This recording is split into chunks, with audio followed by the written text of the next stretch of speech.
ಶ್ರೀ ಗುರುಭ್ಯೋ ನಮಃ. ಹರಿ ಓಂ. ಶಾರದಾ ಶಾರದಾಂಭೋಜವದನಾ ವದನಾಂಬುಜೆ ಸರ್ವದಾ ಸರ್ವದಾಸ್ಮಾಕಂ ಸನ್ನಿಧಿಂ ಸನ್ನಿಧಿಂ ಕ್ರಿಯಾತ್. ಸದಾಶಿವಸಮಾರಂಭಾಂ ಶಂಕರಾಚಾರ್ಯಮಧ್ಯಮಾಂ ಅಸ್ಮದಾಚಾರ್ಯಪರ್ಯಂತಾಂ ವಂದೇ ಗುರುಪರಂಪರಾಂ. ಜಗದ್ಗುರು ಶಂಕರಾಚಾರ್ಯ ಮಹಾಸಂಸ್ಥಾನಂ ದಕ್ಷಿಣಾಂನಾಯ ಶೃಂಗೇರಿ ಶ್ರೀ ಶಾರದಾ ಪೀಠಂ, ಇದರ ಮಲ್ಲೇಶ್ವರಂ ಶಾಖೆ ಮತ್ತು SLN ಟ್ರಸ್ಟ್ ಮಲ್ಲೇಶ್ವರಂ ಇವರು ಭಕ್ತಿಪೂರ್ವಕವಾಗಿ ಸಮರ್ಪಣೆ ಮಾಡ್ತಾ ಇರುವಂತಹ ಭಾರತ ವಿಭೂತಿ 50 ದಿನಗಳ ಪ್ರವಚನ ಮಾಲಿಕೆಯ ಇಂದಿನ ಉಪನ್ಯಾಸಕ್ಕೆ ತಮಗೆಲ್ಲರಿಗೂ ಭಕ್ತಿಪೂರ್ವಕವಾದ ಸ್ವಾಗತ.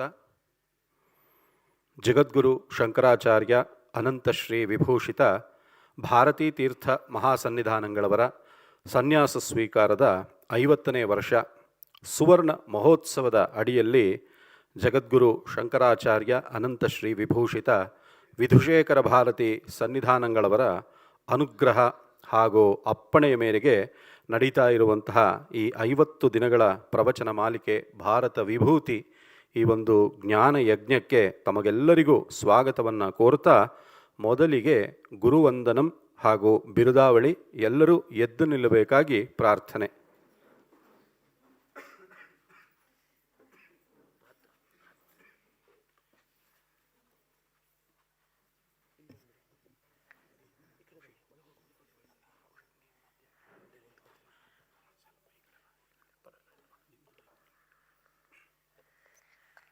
ಶಂಕಾರೂಪೇಣ ಮಚ್ಚಿತ್ತಂ ಪಂಕೀಕೃತಮಭೂದ್ಯಯಾ ಕಿಂಕರೀಯಸ್ಯ ಸಾಮಾಯ ಶಂಕರಾಚಾರ್ಯಮಾಶ್ರಯೇ. ಪ್ರಹ್ಲಾದವರದೋ ದೇವೋ ಯೋ ನೃಸಿಂಹಃ ಪರೋ ಹರಿಃ ನೃಸಿಂಹೋಪಾಸಕಂ ನಿತ್ಯಂ ತನ್ನೃಸಿಂಹ ಗುರುಂ ಭಜೆ. ಶ್ರೀ ಸಚ್ಚಿದಾನಂದ ಶಿವಾಭಿನವ್ಯ ನೃಸಿಂಹ ಭಾರತ್ಯಭಿರಾನ್ಯತೀಂದ್ರಾನ್ ವಿದ್ಯಾನಿಧೀನ್ ಮಂತ್ರನಿಧೀನ್ ಸದಾತ್ಮನಿಷ್ಠಾನ್ ಭಜೆ ಮಾನವ ಶಂಭುರೂಪಾನ್. ಸದಾತ್ಮಧ್ಯಾನ ನಿರತಂ ವಿಷಯೇಭ್ಯಃ ಪರಾಮುಖಂ ನೌಮಿ ಶಾಸ್ತ್ರೇಷು ನಿಷ್ಣಾತಂ ಚಂದ್ರಶೇಖರ ಭಾರತೀಂ. ವಿವೇಕಿನಂ ಮಹಾಪ್ರಜ್ಞಂ ಧೈರ್ಯೌದಾರ್ಯಕ್ಷಮಾನಿಧಿಂ ಸದಾಭಿನವಪೂರ್ವಂತಂ ವಿದ್ಯಾತೀರ್ಥಗುರುಂ ಭಜೆ. ಅಜ್ಞಾನಾಂ ಜಾಹ್ನವೀತೀರ್ಥಂ ವಿದ್ಯಾತೀರ್ಥಂ ವಿವೇಕಿನಾಂ ಸರ್ವೇಷಾಂ ಸುಖದಂ ತೀರ್ಥಂ ಭಾರತೀತೀರ್ಥಮಾಶ್ರಯೇ. ವಿದ್ಯಾವಿನಯ ಸಂಪನ್ನಂ ವೀತರಾಗಂ ವಿವೇಕಿನಂ ವಂದೇ ವೇದಾಂತ ತತ್ವಜ್ಞಂ ವಿಧುಶೇಖರ ಭಾರತೀಂ. ಶ್ರೀಮತ್ ಪರಮಹಂಸ ಪರಿವ್ರಾಜಕಾಚಾರ್ಯವರ್ಯ ಪದವಾಕ್ಯ ಪ್ರಮಾಣ ವಾರ ಪಾರೇಣ ಯಮ ನಿಯಮ ಆಸನ ಪ್ರಾಣಾಯಾಮ ಪ್ರತ್ಯಾಹಾರ ಧ್ಯಾನ ಸಮಾಧ್ಯಾಷ್ಟಾಂಗ ಯೋಗಾನುಷ್ಠಾನ ನಿಷ್ಠಾ ತಪಶ್ಚಕ್ರವರ್ತಿ ಅನಾದ್ಯ ವಿಚ್ಛಿನ್ನ ಶ್ರೀ ಶಂಕರಾಚಾರ್ಯ ಗುರು ಪರಂಪರಾ ಪ್ರಾಪ್ತ ಷಡ್ದರ್ಶನ ಸ್ಥಾಪನಾಚಾರ್ಯ ವ್ಯಾಖ್ಯಾನ ಸಿಂಹಾಸನಾಧೀಶ್ವರ ಸಕಲ ನಿಗಮಾಗಮ ಸಾರ ಹೃದಯ ಸಾಂಖ್ಯತ್ರಯ ಪ್ರತಿಪಾದಕ ವೈದಿಕ ಮಾರ್ಗ ಪ್ರವರ್ತಕ ಸರ್ವತಂತ್ರ ಸ್ವತಂತ್ರ ಆದಿರಾಜಧಾನಿ ವಿದ್ಯಾನಗರ ಮಹಾರಾಜಧಾನಿ ಕರ್ನಾಟಕ ಸಿಂಹಾಸನ ಪ್ರತಿಷ್ಠಾಪನಾಚಾರ್ಯ ಶ್ರೀಮದ್ರಾಜಾದಿರಾಜ ಗುರುಭೋ ಮಂಡಲಾಚಾರ್ಯ ಋಷ್ಯಶೃಂಗಪುರವರಾಧೀಶ್ವರ ತುಂಗಭದ್ರಾತೀರವಾಸಿ ಶ್ರೀಮದ್ವಿದ್ಯಾಶಂಕರ ಪಾದ ಪದ್ಮಾರಾಧಕ ಶ್ರೀಮಜ್ಜಗದ್ಗುರು ಶ್ರೀಮದಭಿನವ ವಿದ್ಯಾತೀರ್ಥ ಮಹಾಸ್ವಾಮಿ ಗುರುಕರ ಕಮಲ ಸಂಜಾತ ಶ್ರೀಮಜ್ಜಗದ್ಗುರು ಶ್ರೀ ಭಾರತೀ ತೀರ್ಥ ಮಹಾಸ್ವಾಮಿನಾಂ ತತ್ಕರ ಕಮಲ ಸಂಜಾತ ಶ್ರೀಮಜ್ಜಗದ್ಗುರು ಶ್ರೀ ಶ್ರೀ ವಿಧುಶೇಖರ ಭಾರತ ಮಹಾಸ್ವಾಮಿನಾಂಚ ಚರಣಾರವಿಂದಯೋಃ ಸಾಷ್ಟಾಂಗ ಪ್ರಣಾಮಾನ್ ಸಮರ್ಪಯಾಮಃ.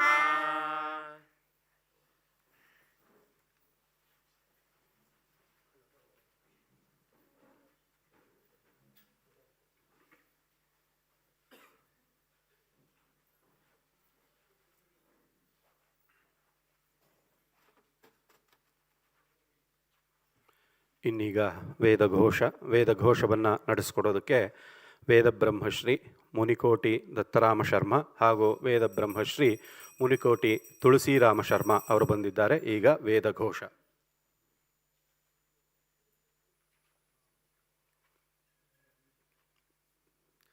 ಓಂ ಶ್ರೀ ಗುರುಭ್ಯೋ ನಮಃ. ಹರಿ ಓಂ. ಶನ್ನೋ ಮಿತ್ರಃ ಶಂ ವರುಣಃ ಶನ್ನೋ ಭವತ್ವರ್ಯಮಾ ಶನ್ನ ಇಂದ್ರೋ ಬೃಹಸ್ಪತಿಃ ಶನ್ನೋ ವಿಷ್ಣುರುರುಕ್ರಮಃ.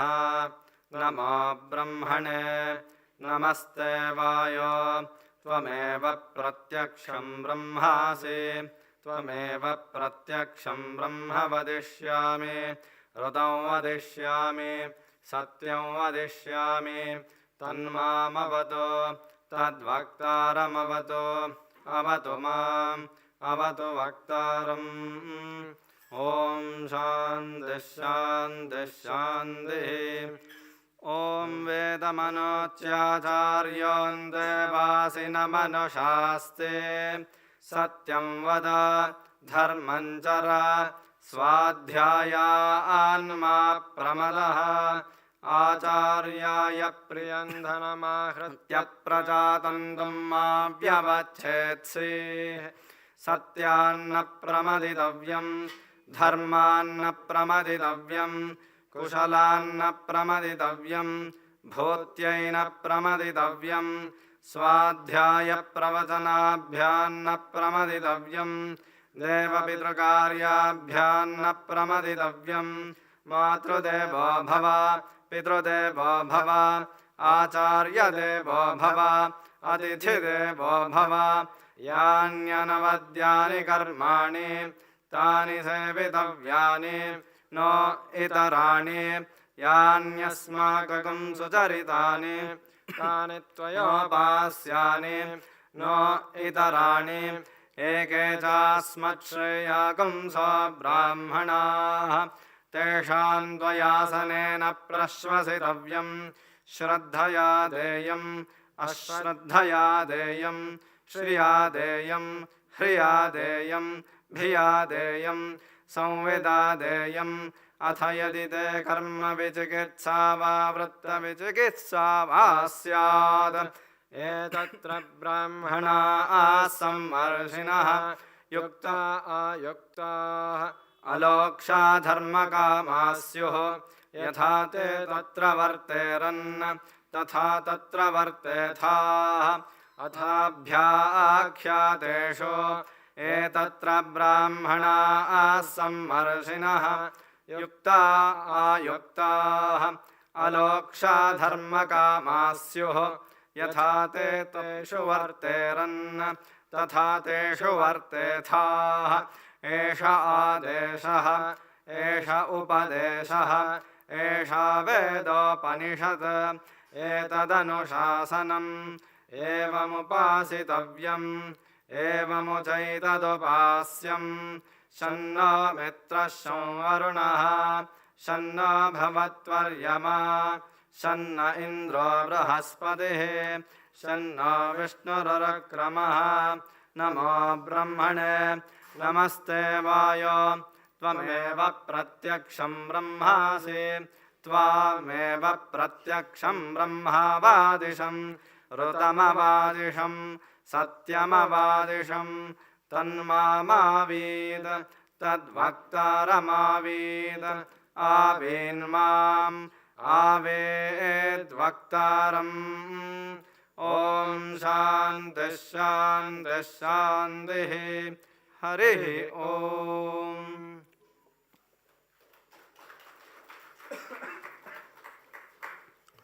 ವೇದಘೋಷವನ್ನು ನಡೆಸಿಕೊಟ್ಟಂತಹ ವೇದಬ್ರಹ್ಮಶ್ರೀ ಮುನಿಕೋಟಿ ದತ್ತರಾಮ್ ಶರ್ಮಣ ಮತ್ತು ವೇದಬ್ರಹ್ಮಶ್ರೀ ಮುನಿಕೋಟಿ ತುಳಸಿರಾಮ್ ಶರ್ಮ ಅವರಿಗೆ ಧನ್ಯವಾದಗಳು. ಇನ್ನೀಗ ಶ್ರೀ ಶಾಂಕರ ಸ್ತೋತ್ರ ಪಾರಾಯಣ. ಶ್ರೀ ಶಾಂಕರ ಸ್ತೋತ್ರ ಪಾರಾಯಣವನ್ನು ನಡೆಸಿಕೊಡೋದಕ್ಕೆ ಗೀತ ಗೋವಿಂದ ಸಂಸ್ಕೃತ ಸಂಘದಿಂದ ಚಿರಂಜೀವಿ ಕಿಶೋರ್ ಕಾರ್ತಿಕ್ ಹಾಗೂ ಕುಮಾರಿ ಹರಿಣಿ ಕೆ ಅವರು ಬಂದಿದ್ದಾರೆ. ಈಗ ಶ್ರೀ ಶಾಂಕರ ಸ್ತೋತ್ರ ಪಾರಾಯಣ.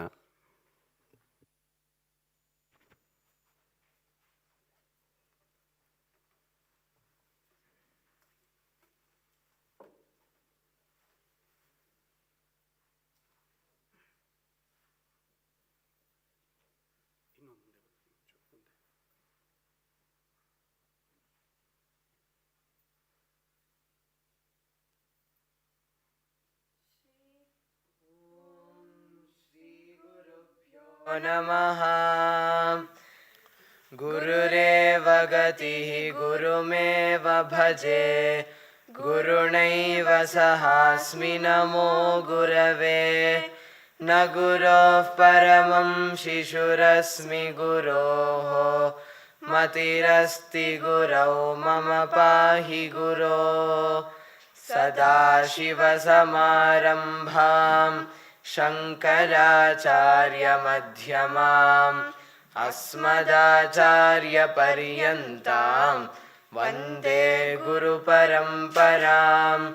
सदात्मध्याननिरतं विषयेभ्यः परान्मुखं, नौमि शास्त्रेषु निष्णातं चन्द्रशेखरभारतीं।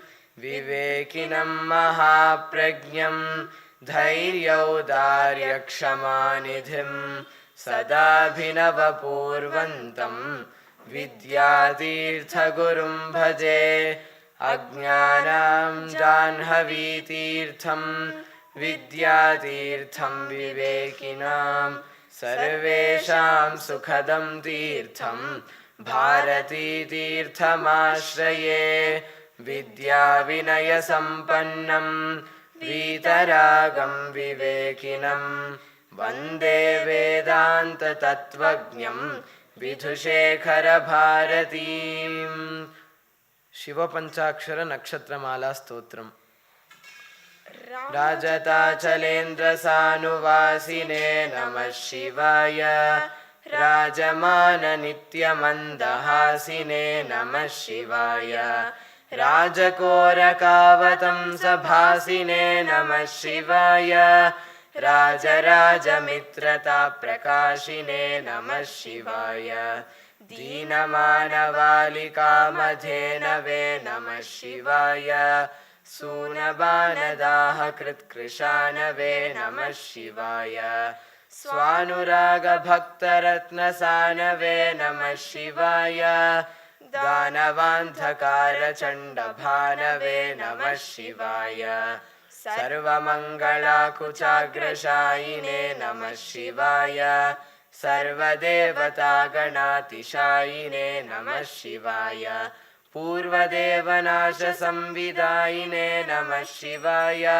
सर्वमन्मनोजभङ्गदायिने नमः शिवाय, स्तोकभक्तितोऽपि भक्तपोषिणे नमः शिवाय, माकरन्दसारवर्षिभाषिणे नमः शिवाय, एकबिल्वदानतोऽपि तोषिणे नमः शिवाय, नैकजन्मपापजालशोषिणे नमः शिवाय, सर्वजीवरक्षणैकशीलिने नमः शिवाय, पार्वतीप्रियाय भक्तपालिने नमः शिवाय, दुर्विदग्धदैत्यसैन्यधारिणे नमः शिवाय, शर्वरीशधारिणे कपालिने नमः शिवाय, पाहि मामुमामनोज्ञदेहते नमः शिवाय, देहि मे वरं सिताद्रिगेहते नमः शिवाय, मोहितर्षिकामिनी समूहते नमः शिवाय, स्वेहितप्रसन्नकामदोहते नमः शिवाय, मङ्गलप्रदाय गोतुरङ्गते नमः शिवाय, गङ्गया तरङ्गितोत्तमाङ्गते नमः शिवाय, सङ्गरप्रसङ्गवैरिभङ्गते नमः शिवाय, अङ्गजारये करे कुरङ्गते नमः शिवाय, ईहितक्षणप्रदानहेतवे नमः शिवाय, आहिताग्निपालकोक्षकेतवे नमः शिवाय, देहकान्तिधूतरौप्यधातवे नमः शिवाय, गेहदुःखपुञ्जधूमकेतवे नमः शिवाय, त्र्यक्षदीनसत्कृपाकटाक्षते नमः शिवाय, दक्षसप्ततन्तुनाशदक्षते नमः शिवाय, ऋक्षराजभानुपावकाक्षते नमः शिवाय, रक्ष मां प्रपन्नमात्र रक्षते नमः शिवाय, न्यङ्कुपाणये शिवङ्करायते नमः शिवाय, सङ्कटाब्धितीर्णकिङ्करायते नमः शिवाय, कङ्कभीषिताभयङ्करायते नमः शिवाय, ಪಂಕಜಾನನಾಯ ಶಂಕರಾಯ ತೇ ನಮಃ ಶಿವಾಯ. ಜೈ ಸೀತಾರಾಮ್. ಅತ್ಯಂತ ಸುಮಧುರವಾಗಿ ಮತ್ತು ಸುಸ್ಪಷ್ಟವಾಗಿ ಚಿರಂಜೀವಿ ಕಿಶೋರ್ ಕಾರ್ತಿಕ್ ಹಾಗೂ ಕುಮಾರಿ ಹರಿಣಿ ಕೆ ಅವರು ಆ ಶ್ರೀ ಶಾಂಕರ ಸ್ತೋತ್ರ ಪಾರಾಯಣವನ್ನು ಮಾಡಿದ್ದಾರೆ.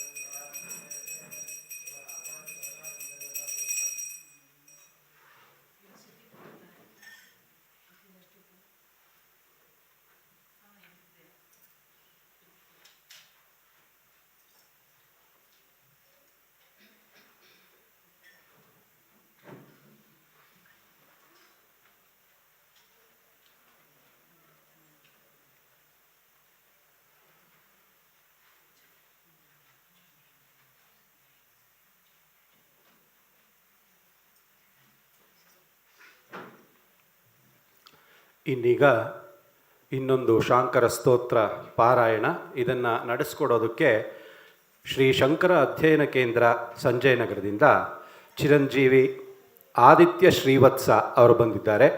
ಚಿರಂಜೀವಿ ಆದಿತ್ಯ ಶ್ರೀವತ್ಸ ಅವರು ಶ್ರೀ ಶಾಂಕರ ಸ್ತೋತ್ರ ಪಾರಾಯಣವನ್ನು ನಡೆಸ್ಕೊಡ್ಬೇಕು ಅಂತ ಹೇಳಿ ಪ್ರಾರ್ಥಿಸ್ತೇನೆ.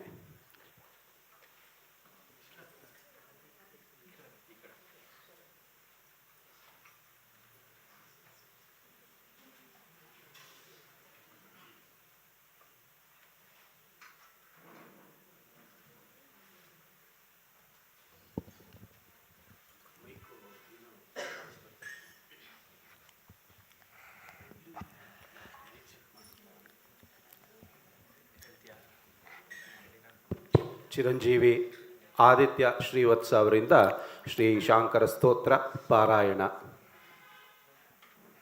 ಸರ್ವೇಷಾಂ ನಮೋ ನಮಃ. ಮಮ ನಾಮ ಆದಿತ್ಯಃ. ಇದಾನೀಂ ಅಹಂ ಶ್ರೀ ಶಂಕರ ಭಗವತ್ಪಾದಾಚಾರ್ಯ ವಿರಚಿತಂ ಅಚ್ಯುತಾಷ್ಟಕಂ ವದಾಮಿ. ವಸುದೇವಸುತಂ ದೇವಂ ಕಂಸಚಾಣೂರಮರ್ದನಂ ದೇವಕೀ ಪರಮಾನಂದಂ ಕೃಷ್ಣಂ ವಂದೇ ಜಗದ್ಗುರುಂ. ಕೃಷ್ಣಂ ವಂದೇ ಜಗದ್ಗುರುಂ. ಕೃಷ್ಣಂ ವಂದೇ ಜಗದ್ಗುರುಂ. ಅಚ್ಯುತಂ ಕೇಶವಂ ರಾಮನಾರಾಯಣಂ ಕೃಷ್ಣ ದಾಮೋದರಂ ವಾಸುದೇವಂ ಹರಿಂ ಶ್ರೀಧರಂ ಮಾಧವಂ ಗೋಪಿಕಾವಲ್ಲಭಂ ಜಾನಕೀ ನಾಯಕಂ ರಾಮಚಂದ್ರಂ ಭಜೆ. ಅಚ್ಯುತಂ ಕೇಶವಂ ಸತ್ಯಭಾಮಾಧವಂ ಮಾಧವಂ ಶ್ರೀಧರಂ ರಾಧಿಕಾರಾಧಿತಂ ಇಂದಿರಾಮಂದಿರಂ ಚೇತಸಾ ಸುಂದರಂ ದೇವಕೀ ನಂದನಂ ನಂದಜಂ ಸಂದದೆ. ವಿಷ್ಣವೇ ಜಿಷ್ಣವೇ ಶಂಖಿಣೇ ಚಕ್ರಿಣೇ ರುಕ್ಮಿಣೀ ರಾಗಿಣೇ ಜಾನಕಿ ಜಾನಯೇ ವಲ್ಲವೀ ವಲ್ಲಭ ಯಾರ್ಚಿತಾಯಾತ್ಮನೆ ಕಂಸವಿಧ್ವಂಸಿನೇ ವಂಶಿನೇ ತೇ ನಮಃ. ಕೃಷ್ಣ ಗೋವಿಂದ ರಾಮನಾರಾಯಣ ಶ್ರೀಪತೆ ವಾಸುದೇವ ವಾಜಿತಾ ಶ್ರೀನಿಧೆ ಅಚ್ಯುತಾನಂತ ಹೇ ಮಾಧವ ದೋಕ್ಷಜ ದ್ವಾರಕಾ ನಾಯಕ ದ್ರೌಪದಿ ರಕ್ಷಕ ರಾಕ್ಷಸ ಕ್ಷೋಭಿತ ಸೀತೆಯಾ ಶೋಭಿತ ದಂಡಕಾರಣ್ಯಪು ಪುಣ್ಯತಾ ಕಾರಣಃ ಲಕ್ಷ್ಮಣೇನಾನ್ವಿತ ವಾನರೈ ಸೇವಿತ ಅಗಸ್ತ್ಯ ಸಂಪೂಜಿತ ರಾಘವಃ ಪಾತು ಮಾಂ ಅಚ್ಯುತಂ ಕೇಶವಂ ರಾಮನಾರಾಯಣಂ ಕೃಷ್ಣ ದಾಮೋದರಂ ವಾಸುದೇವಂ ಹರಿಂ ವಾಸುದೇವಂ ಹರಿಂ ವಾಸುದೇವಂ ಹರಿಂ. ಜಯ ದೇವ ಜಯ ದೇವ ಜಯ ಸದ್ಗುರುನಾಥ ಶ್ರೀ ಸದ್ಗುರುನಾಥ ಶ್ರೀ ಭಾರತೀ ತೀರ್ಥ ಗುರು ಸಾರ್ವಭೌಮ. ಜಯ ದೇವ ಜಯ ದೇವ ಜಯ ದೇವ ಜಯ ದೇವ ಜಯ ಸದ್ಗುರುನಾಥ ಶ್ರೀ ಸದ್ಗುರುನಾಥ ಶ್ರೀ ಭಾರತೀ ತೀರ್ಥ ಗುರು ಸಾರ್ವಭೌಮ.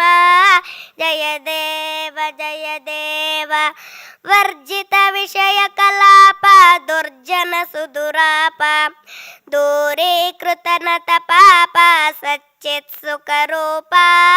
ಜಯ ದೇವ ಜಯ ದೇವ ವರ್ಜಿತ ವಿಷಯ ಕಲಾಪ ದುರ್ಜನ ಸುದುರಾಪ ದೂರೀಕೃತ ನತ ಪಾಪ ಸಚ್ಚಿತ್ ಸುಖರೂಪ.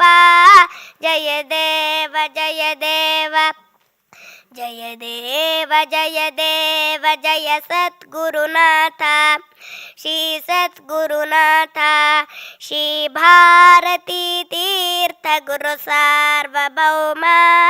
ಜಯ ದೇವ ಜಯ ದೇವ ಪೂಜಿತ ಪನ್ನಗಭೂಷಣ ಪ್ರಜ್ಞಾಜಿತ ದಿಶಣ ಮುಖ ನಿರ್ಧುತ ತರುಣಾರುಣ ಭಕ್ತೇಷು ಸಕರುಣ. ಜಯ ದೇವ ಜಯ ದೇವ ಪೂಜಿತ ಪನ್ನಗಭೂಷಣ ಪ್ರಜ್ಞಾಜಿತ ದಿಶಣ ಮುಖ ನಿರ್ಧುತ ತರುಣಾರುಣ ಭಕ್ತೇಷು ಸಕರುಣ. ಜಯ ದೇವ ಜಯ ದೇವ ಜಯ ದೇವ ಜಯ ದೇವ ಜಯ ಸದ್ಗುರುನಾಥ ಶ್ರೀ ಸದ್ಗುರುನಾಥ ಶ್ರೀ ಭಾರತೀ ತೀರ್ಥ ಗುರು ಸಾರ್ವಭೌಮ. ಜಯ ದೇವ ಜಯ ದೇವ ಪರಶಿವ ಪರಾವತಾರ ಗತ ಸರ್ವ ವಿಕಾರ ಮುನಿಜನ ಹೃದಯ ವಿಹಾರ ಕೃತ ಭುವನೋದ್ಧಾರ. ಜಯ ದೇವ ಜಯ ದೇವ ಪರಶಿವ ಪರಾವತಾರ ಗತ ಸರ್ವ ವಿಕಾರ ಮುನಿಜನ ಹೃದಯ ವಿಹಾರ ಕೃತ ಭುವನೋದ್ಧಾರ.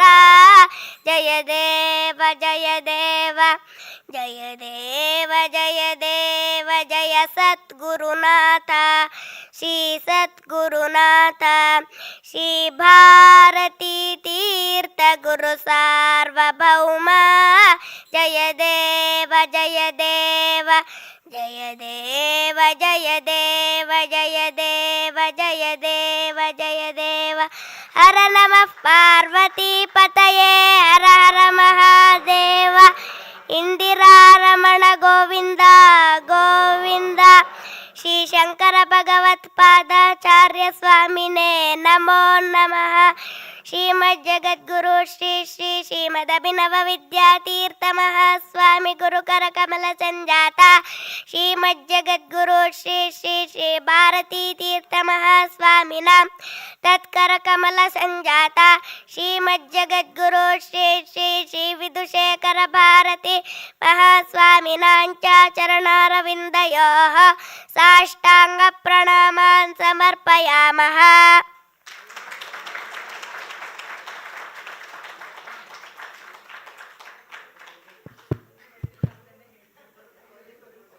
ಇಷ್ಟು ಚಿಕ್ಕ ವಯಸ್ಸಿಗೆ ಚಿರಂಜೀವಿ ಆದಿತ್ಯ ಶ್ರೀವತ್ಸ ಅವರು ಅಷ್ಟು ಭಕ್ತಿಪೂರ್ವಕವಾಗಿ ಆ ಮಹಾಸನ್ನಿಧಾನಗಳವರ ಪದಕಮಲಗಳಲ್ಲಿ ಈ ಸ್ತೋತ್ರ ಕುಸುಮಾಂಜಲಿಗಳನ್ನು ಸಮರ್ಪಣೆ ಮಾಡಿದ್ದಾರೆ. ಈಗ ಶ್ರೀಮಠದ ವತಿಯಿಂದ ಶಾಂಕರ ಸ್ತೋತ್ರ ಪಾರಾಯಣ ಮಾಡಿದ್ದ ಎಲ್ಲ ಮಕ್ಕಳಿಗೂ ಸಹ SLN ಟ್ರಸ್ಟ್ ಮೂಲಕ ಹಾಗೂ ಶ್ರೀಮಠದ ವತಿಯಿಂದ ಗುರುಗಳ ಅನುಗ್ರಹಪೂರ್ವಕವಾದ ಆಶೀರ್ವಾದ.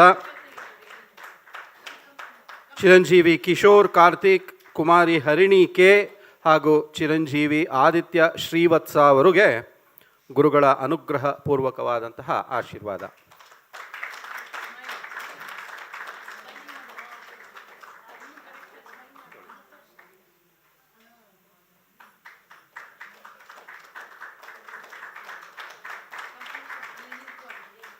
ಅಲ್ಲಿ ನಿಂತ್ಕೊಳ್ಳಿ.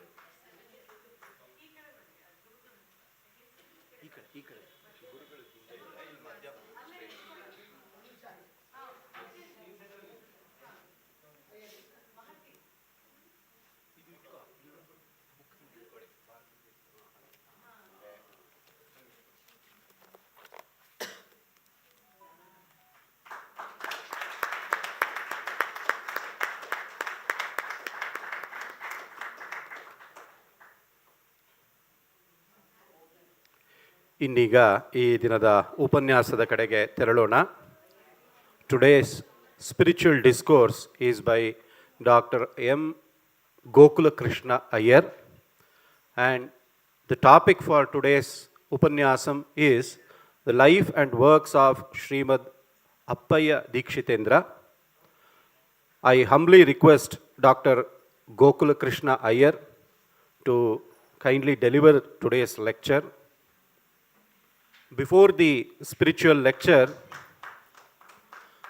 I would like to present a brief introduction about today's pravachanakara. Today's discourse will be delivered by Dr. M. Gokulakrishna Lyer.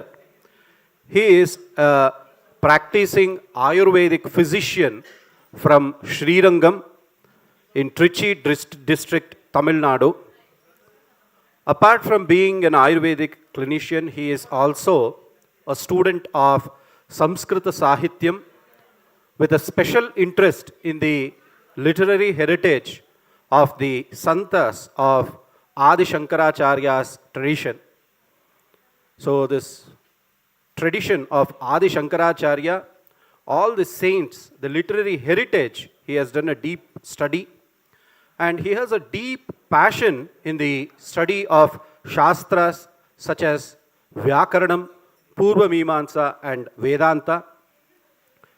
In addition to his hectic schedule as a clinical practitioner in Ayurveda, he utilizes his time for the study of the life and the works of the 16th century saint and polymath, Srimad Appayya Dikshitendra. He has been studying and translating the Sanskrit works of this polymath that remain largely forgotten today and remain locked away in little known and unobtainable books. Longing to see such Sanskrit writings of the past readily available today, he has been working hard to study and translate the works of Srimad Appayya Dikshitendra. With this brief introduction, I request Dr. M. Gokulakrishna Lyer to deliver today's spiritual discourse.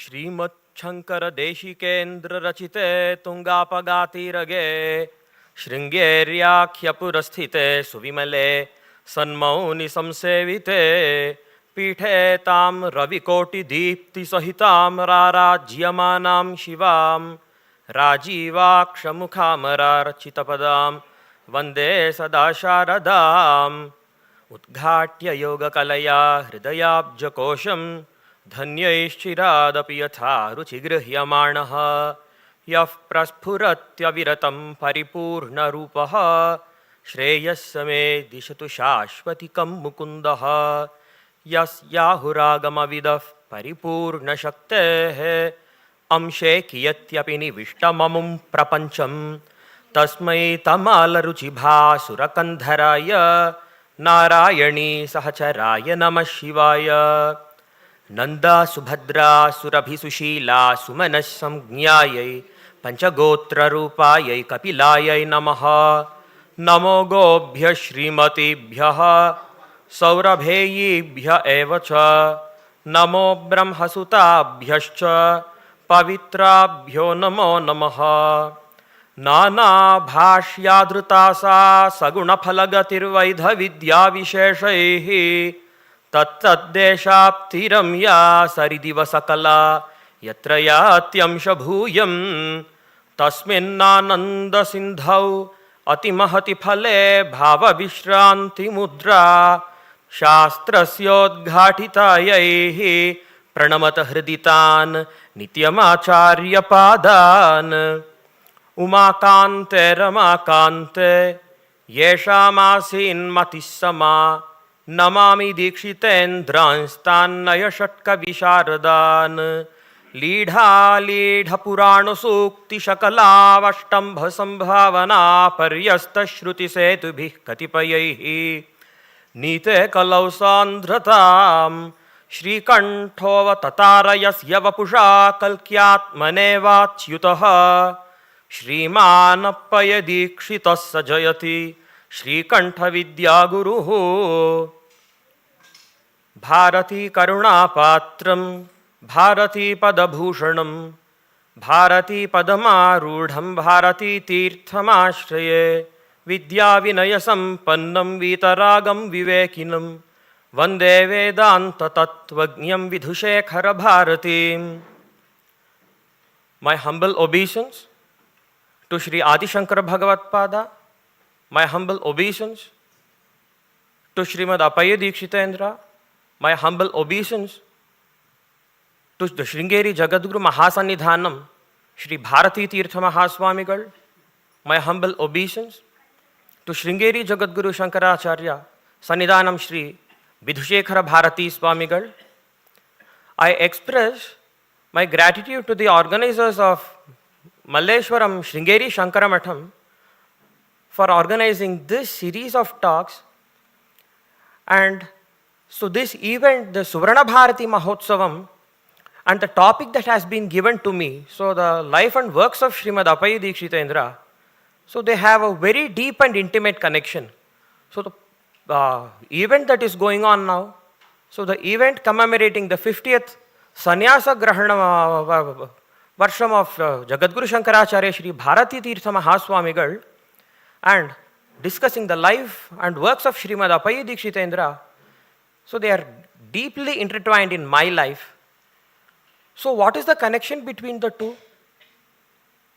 So it was in 2012 when Sringeri Shankaracharya had come to Chennai for observing his Chaturmasyam. So it was a great blessing for all the residents of Tamil Nadu, especially because it was in Chennai that Acharya had been observing his Chaturmasyam.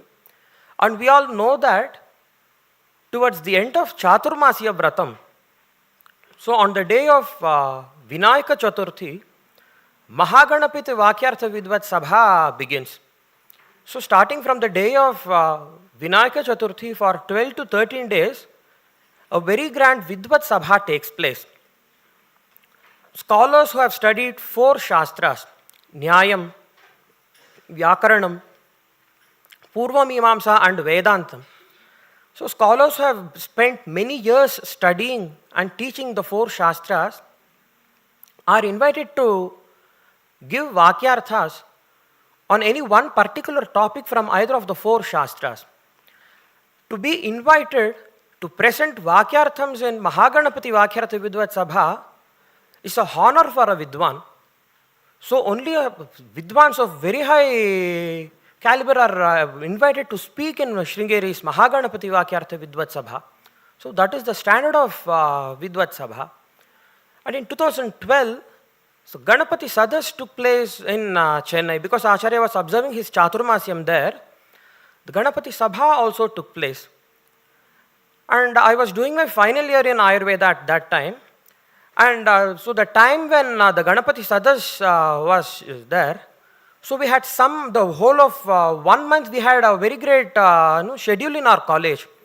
So it's like the whole of that month we cannot have any spare time to spend for anything else. So in spite of that, I took very great pains to come and attend the Vakyartha Vidvat Sabha for 8 out of 12 days during 2012's Chaturmasyam.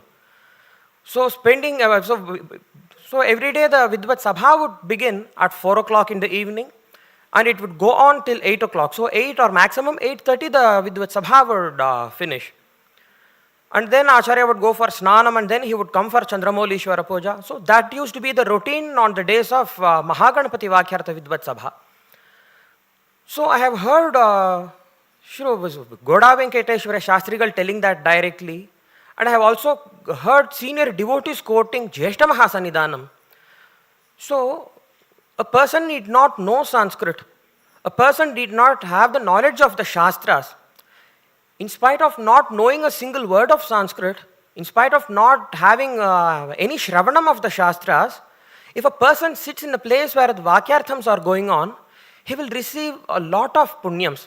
So just like how when a pravachanam on Valmiki Ramayanam or Srimad Bhagavatam or Mahabharatam is taking place, so even if a person is not able to understand any of the topics that is being explained by the Vakta, even if he listens to whatever is being spoken, even if he comes and sleeps off in the place where a Srimad Bhagavata Pravachanam is going on, Mahabharata Pravachanam is going on, Valmiki Ramayana Pravachanam is going on, even if he just comes and sleeps, even if he is not able to understand anything, he is not able to concentrate his mind on the topic that is being discussed, he will receive a lot of sukritis. So it's not just to the Itihasa Puranams. So even when a Veda Parayanam is going on and a person happens to listen to it, he will attain a lot of sukritis. So the same thing applies to the Shastrams also. Vyakaranam, Purvamimamsa, Vedantam. So when a person listens to these deliberations on these Shastrams, so it is not some irrelevant or materialistic thing that he is listening to. So these are the Shruti Vakyams, these are the words of our Maharshis, the words of our Acharyas of the past that is going on into his ears. So when a person listens to any Vakyartham that is going on in Purva Mimamsa Shastram or Vedanta Shastram or Vyakarana Shastram, that will also give him a lot of sukritis. So once during the time of Jyeshta Mahasanidhanam, a devotee had attended Mahaganapati. So he did not know Sanskrit, he did not know the Shastrams. So he was just sitting and listening to it in one corner. The next day, 2 days he did not come, he did not turn up, he did not come to listen to the Sabha. So then Acharya asked him, I saw you coming to the Sabha only for 1 day. Why did you stop coming to the Sabha? He said, Swami, I do not know I do not know Shastras. Vyakaranam, Nyayam, Purvam, Imam, Savedantam. I know nothing. I don't know even a single word of Sanskrit. So that when the very first day when I came, I only slept in the Sabha. So there is no use of me coming there and nothing is going to enter into my head. So what is the use of me coming there? So the reply of Jyeshta Mahasanidhanam was, even if you do not understand anything, just come and sit in the Vakyartha Sabha, just listen to it. So if something gets into your ears, it will give you a lot of sukritis. That itself will give you a lot of punyams. So from tomorrow onwards, you should come and sit in the Sabha. So this was Acharya's instruction. So the same thing happened to me in 2012. So I was just a Pamara, I was just a layman. So I had gone there to listen to Vakyartham. So nothing entered. So although something entered into my ears, so nothing entered into my head. A lot of excellent Vakyarthams in Nyaya Shastram, Purva Mimamsa, Vedantam. So all the Vidwans who came there, so they're the best Panditas, each one of them was a Pandita Prakanda. So among all the Vakyarthams, around some 50 to 60 Vakyarthams that were presented, so there was one Vakyartham which captivated me a lot. After listening to that Vakyartham for many days, the same thing was going on in my head. So Mahamahopadhyaya Shri Mahabaleshwar Bhatt, so you all might have heard his Upanyasams. Yeah, so it was his Vakyartham in Vyakarana Shastram. And the topic was there is one text written by Srimad Appayya Dikshitendra in Vyakarana Shastram. This is his magnum opus in Vyakaranam. So generally, magnum opus is a work which is considered the best of any particular artist or any particular writer. Dikshitendra did not produce one magnum opus in any one particular Shastra, but he produced multiple magna opera in every Shastram he entered. In Advaita Vedantam, he has produced multiple magna operas, not one magnum opus in Advaita Vedantam. Kalpataru Parimala Vyakhyanam is a magnum opus. Nyaya Rakshamani is a magnum opus. Upakrama Parakrama is a magnum opus. Shastra Siddhanta Lesha Sangraham is a magnum opus. And the list keeps going on. In Srikantacharya school of Shivadvaita Vedanta, he has produced Shivarkamani Deepika. So nobody, so it was an extinct tradition in Shrikantacharya's Sampradaya. So there are, Appayya Dikshitendra has produced an excellent work named Shivarkamani Deepika, in which although Dikshitendra was not a follower of Ramanujacharya and he was only a follower of Adi Shankaracharya, he has produced excellent works in Vishishtadvaitam. His Sanskrit commentary on Swami Vedanta Deshikar's Yadavabhyude Mahakavyam. And the list keeps going. In Purva Mimamsa Shastram, he has produced Magna Opera. In Vyakarana Shastram, in Alankara Shastram, in the Puranas. So that was the stature of Srimad Appayya Dikshitendra. So in Vyakarana Shastram, he had written a text named Paniniya Tantra Vada Nakshatramala. And the topic that was given to Shri Mahamahopadhyaya, Shri Mahabaleshwar Bhatt was Brahmnebhyo Dadhidiyatam Takram Kaundinyaya. So this was one particular Vadam. And a lot of arguments would have been put forth by Dikshitendra in front of many, around 12 or 21 Kakshyas. So only 2 to 3 Kakshyas were discussed by the Shastrigal there.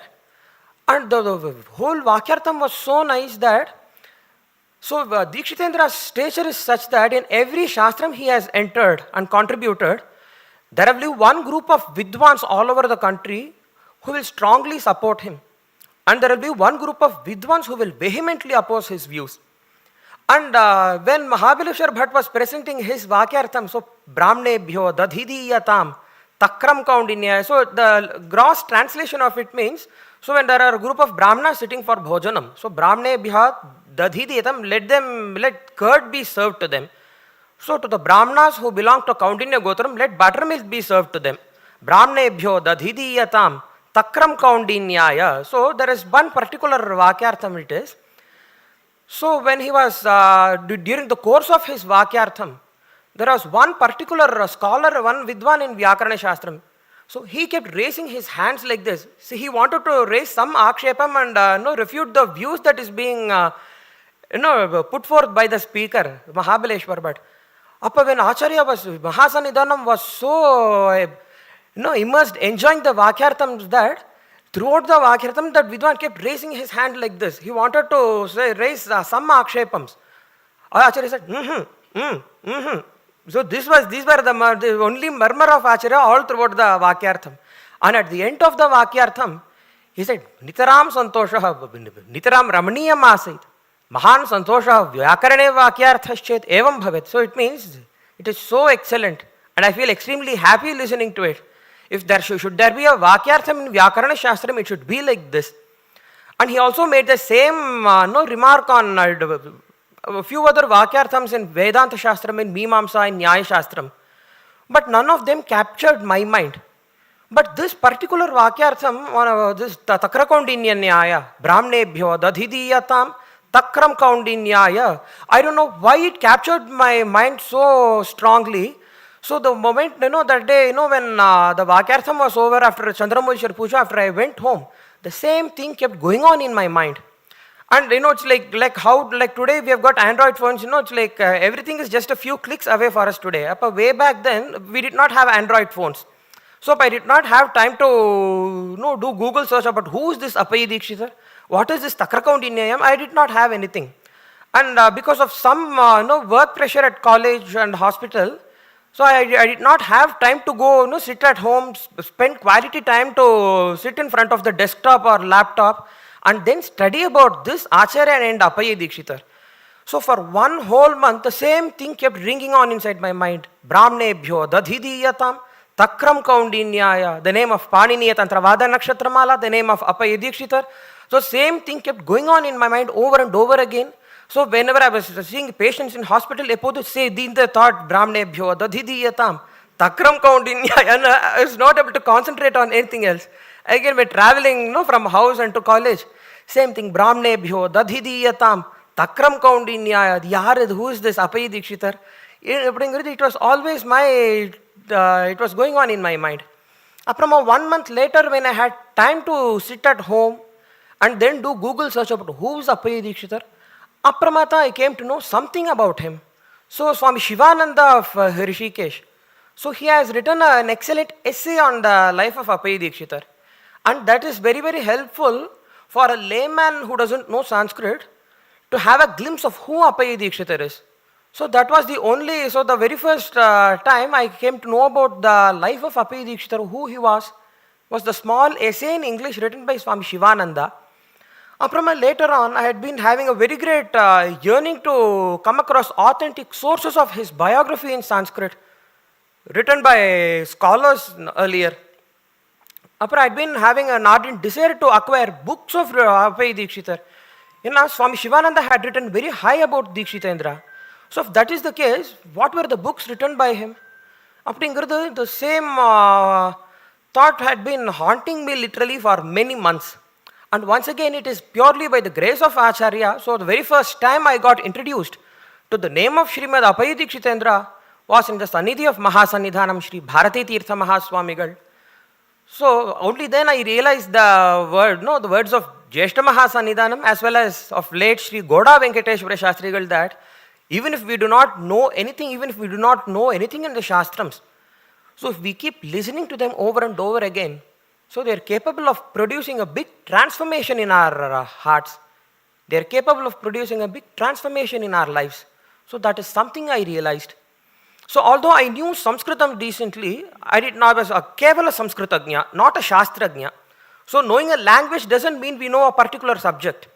So although I had a decent knowledge of Sanskrit, the required knowledge of Shastrams was not there.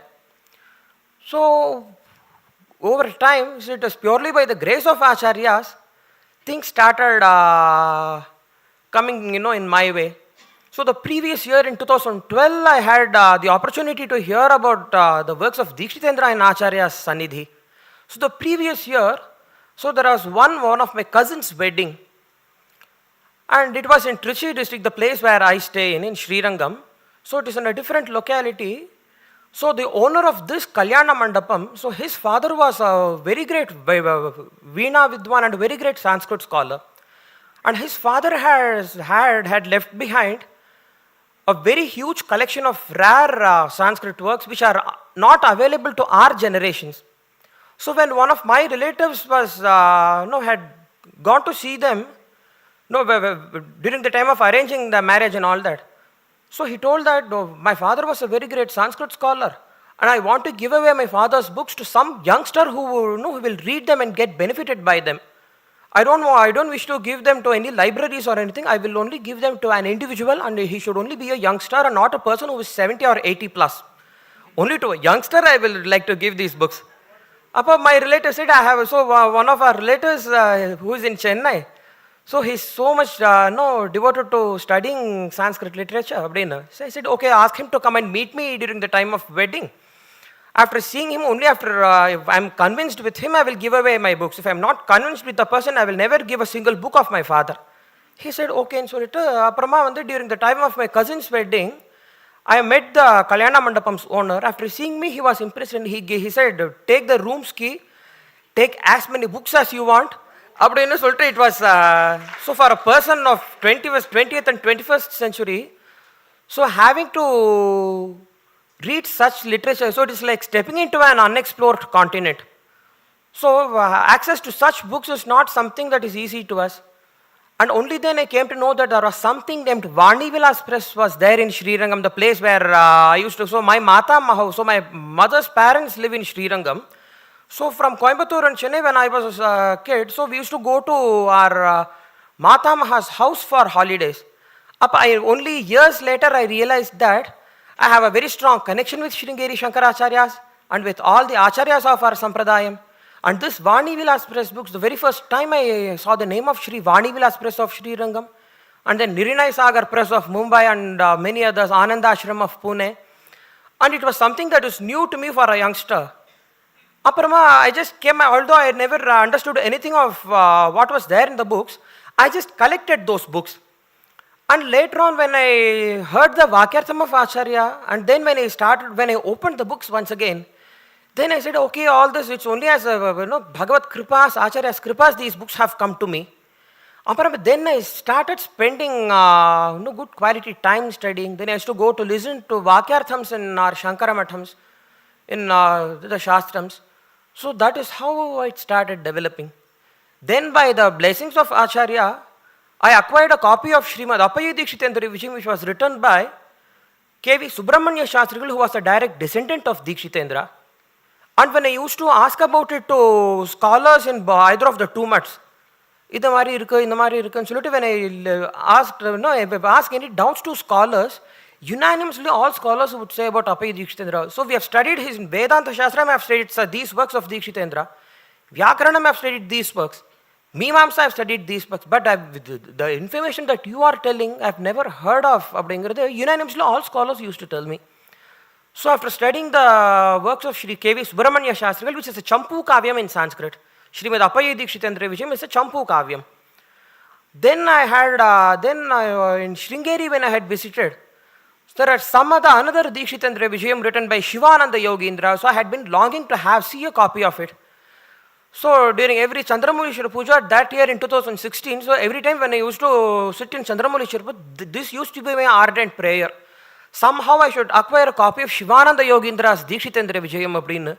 And the very same visit to Sringeri, during the second last day of visit to Sringeri, so I acquired a copy of it in Vidyaranyapuram, Ramamurthy Chaturvedigal's home. And that was something, I found it as a great blessing. And the very same day, at the end of Chandramulishwara Puja, I went to Mahasanidhanam. I told him, so this is a book I have got from Ramamurthy Chaturvedigal in Vidyaranyapuram. I told Acharya with lots of happiness. And he felt with a great smile, he just blessed me. And that is how the journey began. And what is this Vani Vilas Press? So, there was a great Mahatma named Sri T.K. Balasubramanya Iyer. So he was given the title Shastra Guru Bhakti Shikhamani and Shastra Prasara Bhushana by the Jagadguru Shankaracharya of Sringeri for the yeoman service he had offered to the Sringeri Jagadgurus as well as the whole of our Shankaracharya Sampradayam. So it was in Srirangam, a Vaishnava Kshetram, because the center of Srirangam is full of Sri Vaishnavas and the periphery of Srirangam is full of Madhvas. So right from the time of Vyasatirtha Swamigal, so we have a very good population of Madhvas in Srirangam. So to the east in Thiruvanekkaval, Smarthas used to live. So it was Sri T.K. Balasubramanya Iyer who established the flag of Advaitam in Srirangam 100 years ago.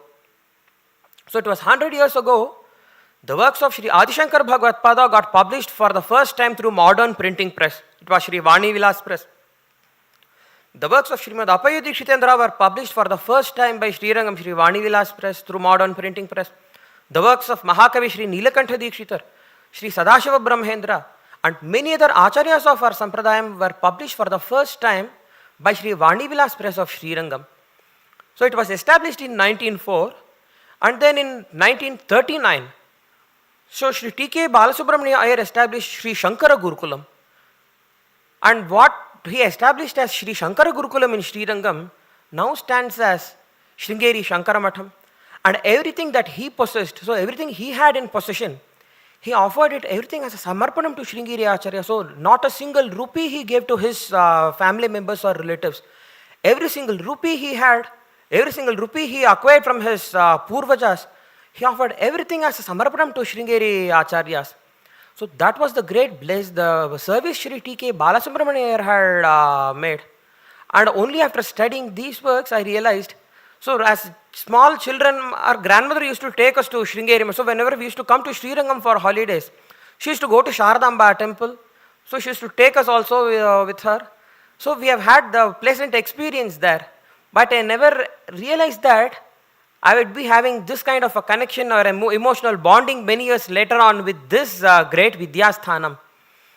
And that is the greatness of Sri T.K. Balasubramanya Iyer, his connection with Sringeri Shankaracharyas, with Adi Shankaracharya and Appayya Dikshitendra. Now, as followers of Sri Adi Shankara Bhagavatpada's Sampradayam, what is the connection between us and Srimad Appayya Dikshitendra? Why should we study the life and works of Srimad Appayya Dikshitendra? What is the relevance of his life and his works in our lives as followers of Sri Adi Shankaracharya? So these are pertinent questions that will arise in the mind of any follower of Shankaracharya. So we all know that it is the philosophy of Advaitam that is the ultimate purport of all the scriptures of our Sanatana Dharma, our Vedas, are Itihasa Puranas, the Vedangas, the 6 darshanas of all the Shastras. The ultimate purport of all of them is Advaita. So with the passage of time in Kali Yuga, many different Avaidika matas appeared. And Adi Shankaraj Bhagavan Parameshwaran had to appear himself in Kali Yuga in the form of a sannyasi to establish dharma. So twice in Kali Yuga, he appeared himself as a human being. So once he appeared himself as Sri Adi Shankara Bhagavatpada, a sannyasi. In the other avatara, he appeared himself as a Grihastha Brahmana Srimad Appayya Dikshitendra. So we know, Mauna Vyakhya Prakatita Parabrahma Tattvain Yuvanam. So Bhagavan Dakshinamurti instructs Brahmajnanam to his disciples only through his Maunam. He never speaks a single word, he never utters a single word. It is only through his Maunam he imparts Brahmajnanam to his disciples. So in Kali Yuga, that same Bhagavan Dakshinamurti gave up his Maunam and then appeared as Sri Adi Shankara Bhagavatpada and as Srimad Appayya Dikshitendra to establish the pure form of Vaidika Dharma. So when Adi Shankara Bhagavatpada, after the time of Adi Shankara Bhagavatpada, once again many pseudo-Vedic and some conflicting philosophies emerged, especially in the southern part of India. So there are some scholars, some acharyas who say that worshipping Bhagavan Narayana alone will give mukti. Bhagavan Narayana, he alone can be considered as Brahman. No other Devata can be considered as Brahman. So the Brahma Bhavam for the other Devatas has been refuted by them. And they have also been propagating that the Upasana Margams of Bhagavan Narayana and the study of those Puranams which establish his supremacy alone are capable of granting mukti to a Jivatma. When a person treads on the Upasana Margas of other Devatas like Parameshwara or Devi, Vinayaka or Subramanya, he can never attain mukti. When a person engages in the study of other Puranams which deal with the supremacy of Parameshwara, Devi or Vinayakar, he will only attain Narakagati. So this even today, so there are according to some philosophers, the Puranams are classified into 3. Satvika Puranams, Rajasa Puranams and Tamasa Puranams. So even today in Upanyasams you can hear prominent, not just all the Sri Vaishnava and Madhva Panditas, when they give any discourse on the Puranams, then they will begin the introduction stating that the Puranams are classified into 3. Satvika Puranams, Rajasa Puranams and Tamasa Puranams. Such and such Puranams are Satvika Puranams, such and such Puranams are Rajasa Puranams, such and such Puranams are Tamasa Puranams. So Puranams like Vishnu Puranam, Srimad Bhagavatam, Narada Puranam, these are all Satvika Puranams. So those who study these Puranams alone can attain mukti.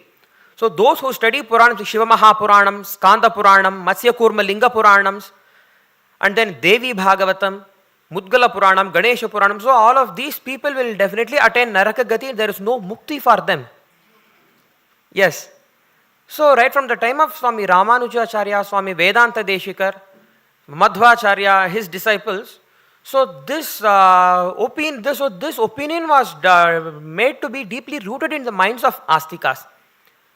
So at the time when Appayya Dikshitendra appeared, so the main purpose of his avataram was to establish Advaitam and to establish Shiva Bhakti. So the defense of Shiva Bhakti against those who had hatred for Parameshwara and his bhaktas. So that was the main purpose of Srimad Appayya Dikshitendra. So that was to explain the purpose of his avataram in his own words. So it means, so Gautama Dadhichyadi Shapa Nirmulita Paramashiva Bhaktilesha Kalimala Malimasa Hridekuhara Vishranta Duranta Durita. So that is how he explains in a work called Shikharini Mala. Dikshitendra has explained. So this is there are many stotra granthas which Dikshitendra has compiled. So to explain the personality of Dikshitendra in succinct, so number 1, so the highest facet of him he was an Advaita Vidyacharya par excellence. So our tradition celebrates him as a great Advaita Vidyacharya. Even today, scholars who enter into the study of Vedanta, Advaita Vedanta, they begin by studying the work of Srimad Appayya Dikshitendra, which is Shastra Siddhanta Lesha Sangraha. Even today, when Sringeri Acharyas teach Vedanta Patham to their disciples, after studying Nyaya Shastram, Vyakarana Shastram and Purva Mimamsa Shastram, only when student studies at least some basic texts in these Shastrams, he is eligible to enter into the study of Advaita Vedantam. And when a person begins Advaita Vedantam, the very first text our Sringeri Shankaracharyas teach their disciples is Shastra Siddhanta Lesha Sangraham, written by Srimad Appayya Dikshitendra. After this book is studied, Bhagavad Gita Bhashyam of Adi Shankaracharya will be taught. And after this, selected portions of Upanishad Bhashyams will be taught. After this, Brahma Sutra Bhashyam of Adi Shankaracharya will be taught. And after Brahma Sutra Bhashyam, there is a commentary, Tika written on Brahma Acharya Sutra Bhashyam by Vachaspati Mishra, which is known as Bhamati. So the Bhamati has been commented upon by Swami Amalananda or Vyasashrama Swamigal, which is known as Vedanta Kalpataru. That will be taught next. And after Vedanta Kalpataru was commented upon by Advaita Vidyacharya Srimad Appayya Dikshitendra, which is known as Kalpataru Parimalam. So the study of Vedantam begins with Appayya Dikshitendra, it ends with Appayya Dikshitendra. Apart from this, there are many other texts like Advaita Siddhi of Madhusudana Saraswati. So in this way, in this galaxy of all Advaita Vidyacharyas, Adi Shankara, starting from Shankara Bhagavatpada, Sureshwaracharya, Padmapadacharya, Swami Anandagiri, and then Swami Vidyaranyar, Madhusudana Saraswati. So in this galaxy of Advaita Vidyacharyas, Srimad Appayya Dikshitendra also has a place. So, although he was a Smarta by birth, although he belonged to a family which had been ardent followers of Shankar Bhagavatpada, he made very great contributions to the philosophy of Srikantacharya, which he did not have any connections with. So in Tamil Nadu, we know that there are Shivacharyas who are Agamikas. So they do all the puja vidhanams in all the ancient Shiva temples in Tamil Nadu are done by Shivacharyas who are Agamikas and not Vaidikas. And there are certain temples that are in Vishnu temples in Tamil Nadu. Pujas are performed by Agamika Brahmanas, not Vaidika Brahmanas. So they either follow Pancharatram Agamam or Vaikhanas Agamam. So temples like Tirupati follow Vaikhanas Agamam, and then the Gunaseelam. So some certain temples in Tamil Nadu, they follow Vaikhanas Agamam. So in this way, just like how the Shivacharyas are there, there was another community of Brahmanas, they were Vaidika Shaiva Brahmanas. So just like how we Smartas, Shri Vaishnavas and Madhavas, we are pure Vaidika. So the Yajnopavita Samskaram which we have is a Vaidika process. It's not an Agamic process. So in the same way, there had been a population of Shaivas in Tamil Nadu who are Vaidika Shaivas. They had Vedadhyayanam like us. They had Agnihotra Anushtanam. They had the Adhyanam of Shastrams. So Acharyas like Srikantacharya and Haradattacharya were ancient Shaivas, Vaidika and Vedanta Shaivacharyas. So, even during the time of Srimad Appayya Dikshitendra, the population of these Shaiva, Vaidika, Vedanta Shaiva Brahmanas, it was almost on the verge of extinction. Even today, in Tiruvayar, in one Agraharam in Tiruvayar belong to these Vaidika Shaiva Brahmanas. And only hardly 75 to 100 families of these people exist today. And they have all migrated to places like Mumbai. So just like how all of us have migrated from our ancestral Agraharams, so we have all shifted to Chennai, Bangalore, Mumbai, US, UK, Canada. So in the same way, these Brahmanas have also migrated from Tiruvayar.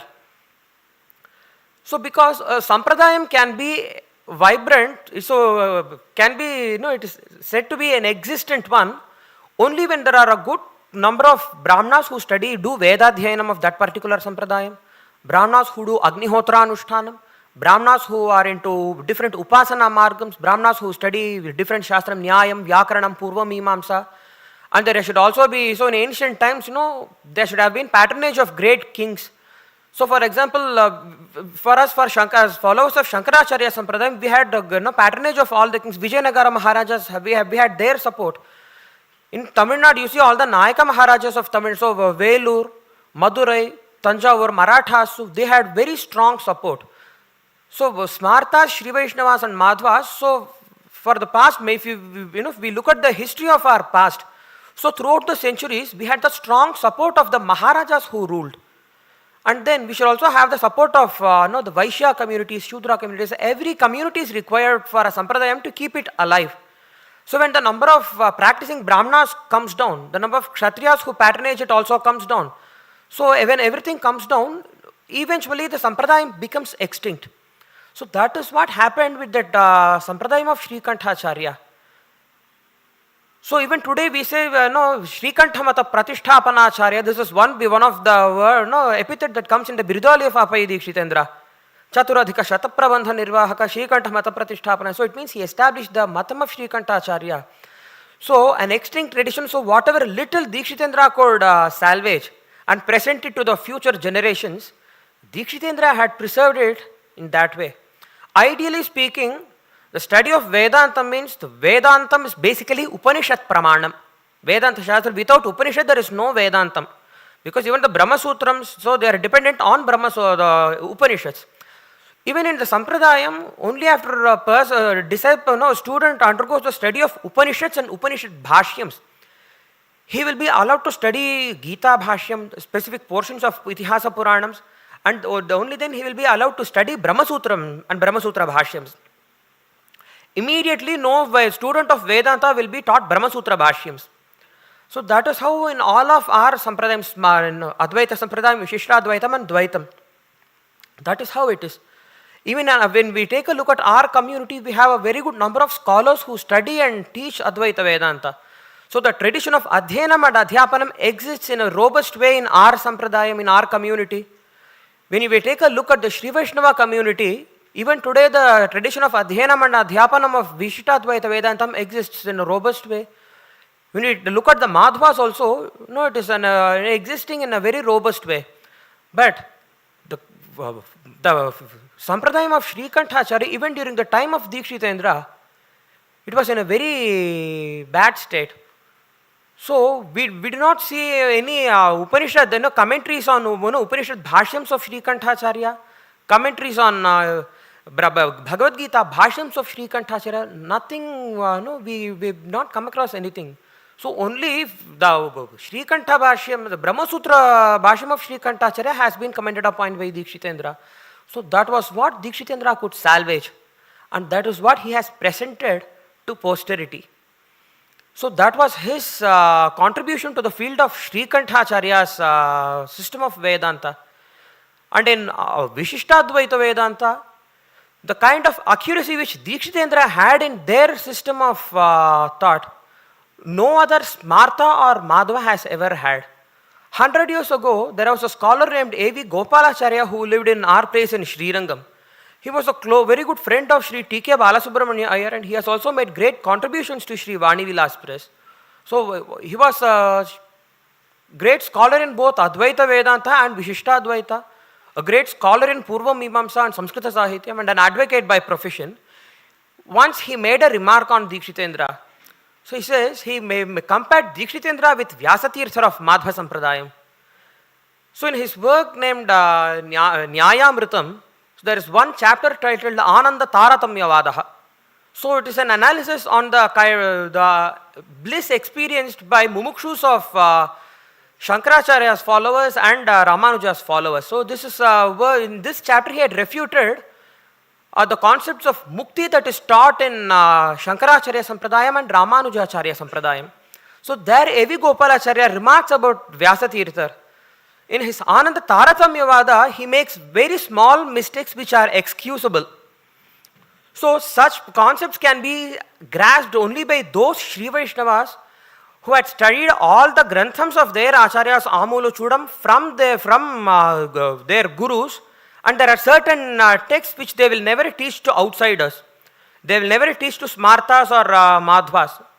So if they will say, we will not teach it to you, Guru Mukham, we will not allow you to learn from us. If you wish to read, if you happen to acquire a copy of the such and such book, you can study this yourself, we will not teach you. But that is how they will leave it.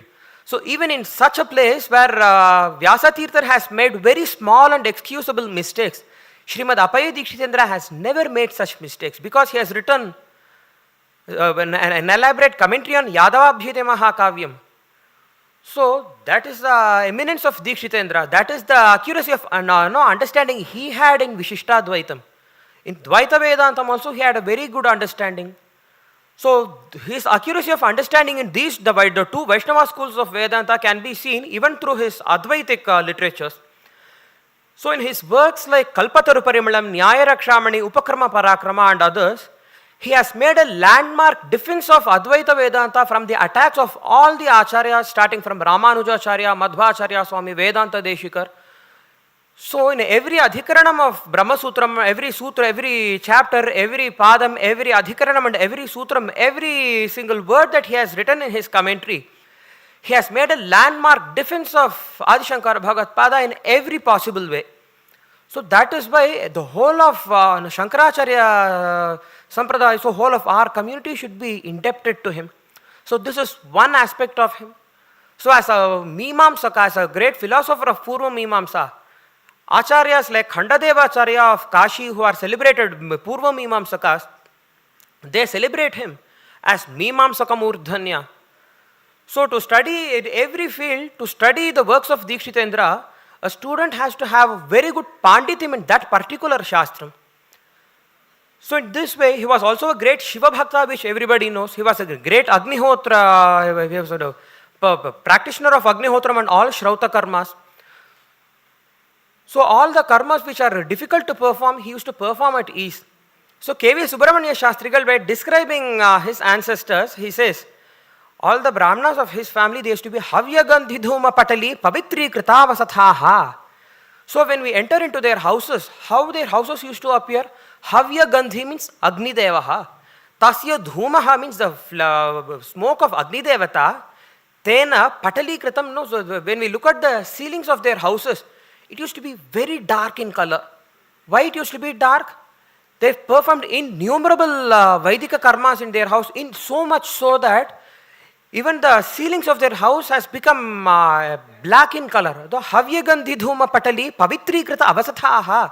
So Pavitri, as a result of that dhumam that deposits on the ceilings of their houses, all of their houses became purified. So that is how that was the Dakshyam of his family members in Vaidika karma, all both Smarta karmas and Shrauta karmas. But today, in the sorry state of affairs today, when a Vaidika Brahmana performs Aupasanam, we have one friend of mine in our place.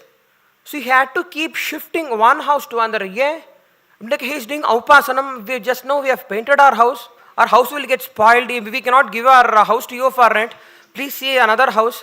Then, like our own, even a Brahmin house owner would tell him and he will be forced to search for another house. Now they don't know the sanctity of it. Angala, in olden days, they used to be Havyagandhi Dhuma Patali Pavitri Kritavasathaha. So that is how Brahmanas used to be in olden times. And one time when he was performing a yajnam named Vajapayam in Kanchipuram, so there is a process known as Pashubandham. So in this Pashubandham, the pranas of goats, the yaga pashus are goats. So they used to be taken away through a Vedic process which is known as Samjnapanam. So specific mantras are chanted and the pranas used to be taken away in a Vedic mantra. So there is a specific that's known as Samjnapanam. So in Vajapayam, 17 goats used to be subjected to Samjnapanam. And what happened when Dikshitendra was about to perform Pashubandham, a group of Brahmanas came to him opposing that the Pashubandham which you are doing here is banned in Kali Yuga by the sages. Our Vaidika Maharshis have banned for us in Kali Yuga. It was dharma in the former yugas and not in the present yuga. So any Brahmana who performs Pashubandham in Kali Yuga is a papi and he will attain the sin of killing animals. So please stop this immediately. Then Dikshitendra said, this is not a Yugantara. Yugantara dharma means anything that was a dharma in former yugas. So Yugantara means another yuga. Deshantaram means another desha. Kalantara means in another time frame. So he said Pashubandham is a yuga dharma. And then he subjected to all the 17 goats to the process of the Pashubandham. And at the end of Pashubandham, all the 17 goats acquired celestial bodies. So the bodies which are there for the residents of Svarloka. So Nirnimeshayana Chakshusha, so their eyes never used to blink. So they used to never produce perspiration from their bodies. So their feet never used to touch the ground.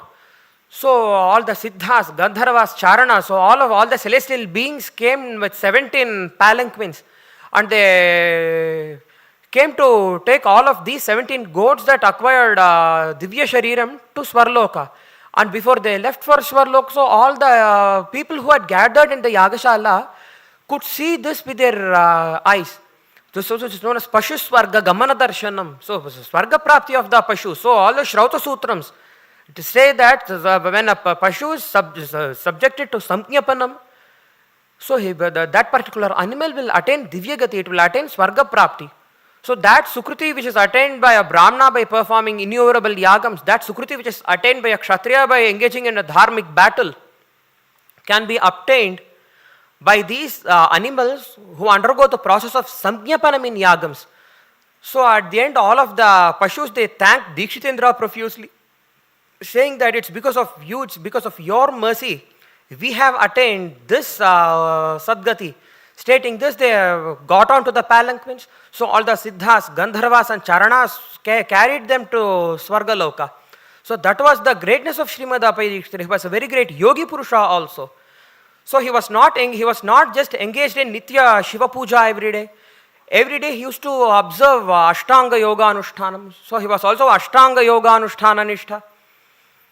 So every day, so Shiva Panchakshara Japam, so it's just Pranavam followed by Namaha and Shivaya. So that was for Appayya Dikshita, that alone was not Shiva Panchakshara Mantra Japam. So every day he used to sit for Shiva Panchakshara Japam. He used to activate his Ida Nadi, Pingala, Sushumna Nadis. He used to activate his Kundalini, and then he used to begin the Japam of Panchakshari. So the kind of Panchakshara Japam which Dikshitendra performed is not possible for ordinary human beings like us. So it's only after practicing the Bahirangas of up to Dharana, he used to perform every day Japam of Panchakshara mantra. After elaborate Agnihotra, after Brilgura Sandhya Vandanam, Agnihotra Anushtanam, Aupasanam, after elaborate Puja Vidhanam, he used to sit for the Yoga Anushtanam, then he used to do Panchakshara Mantra Japam, and then he used to enter into Dhyana Avastha, and then he used to enter into Samadhi Avastha. So to describe Dikshitendra as a Shiva Bhakta, so the best words to describe him would be the words of Vidyeshwara Samhita of Shiva Mahapuranam.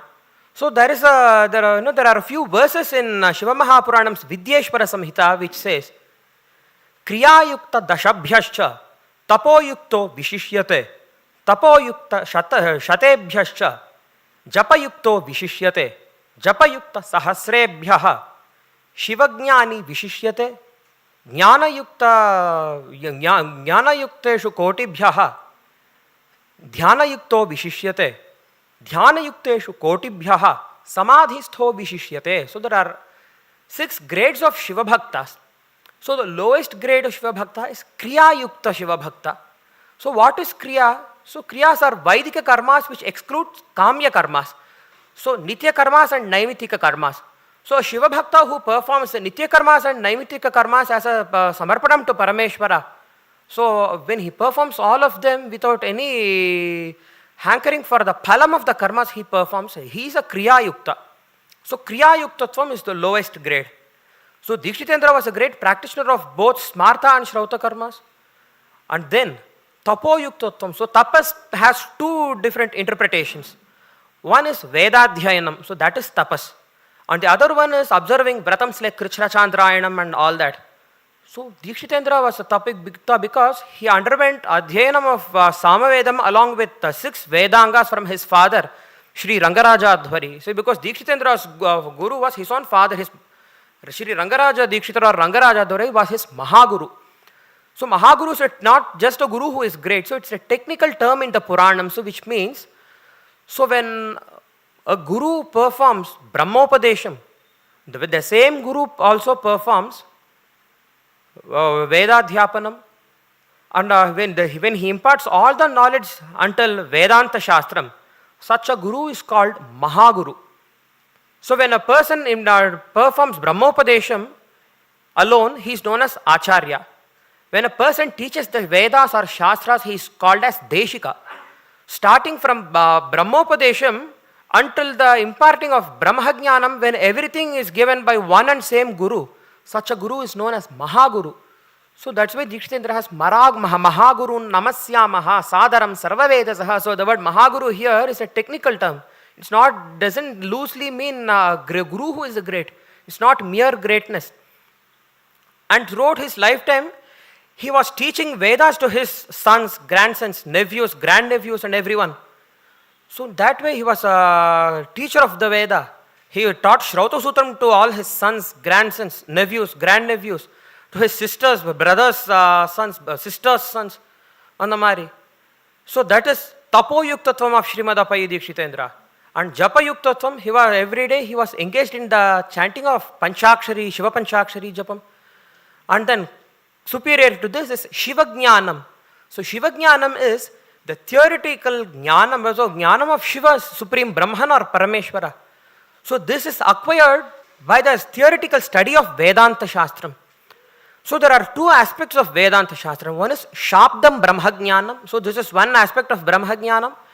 The other one is Aparokshanubhavajanyam Brahmajnanam. So something that is acquired as a result of practical realization. So Shabdam Brahmajnanam can be acquired by the theoretical study, Gurumukham study of Upanishads and Brahma Sutras. So Dikshitendra was Shivajnani, so he had theoretical Brahmajnanam, so we can see that through his works. So he was Aparokshanubhavajanya Brahmajnani because every day he used to observe Dhyana-anushtanam and Samadhi-anushtanam.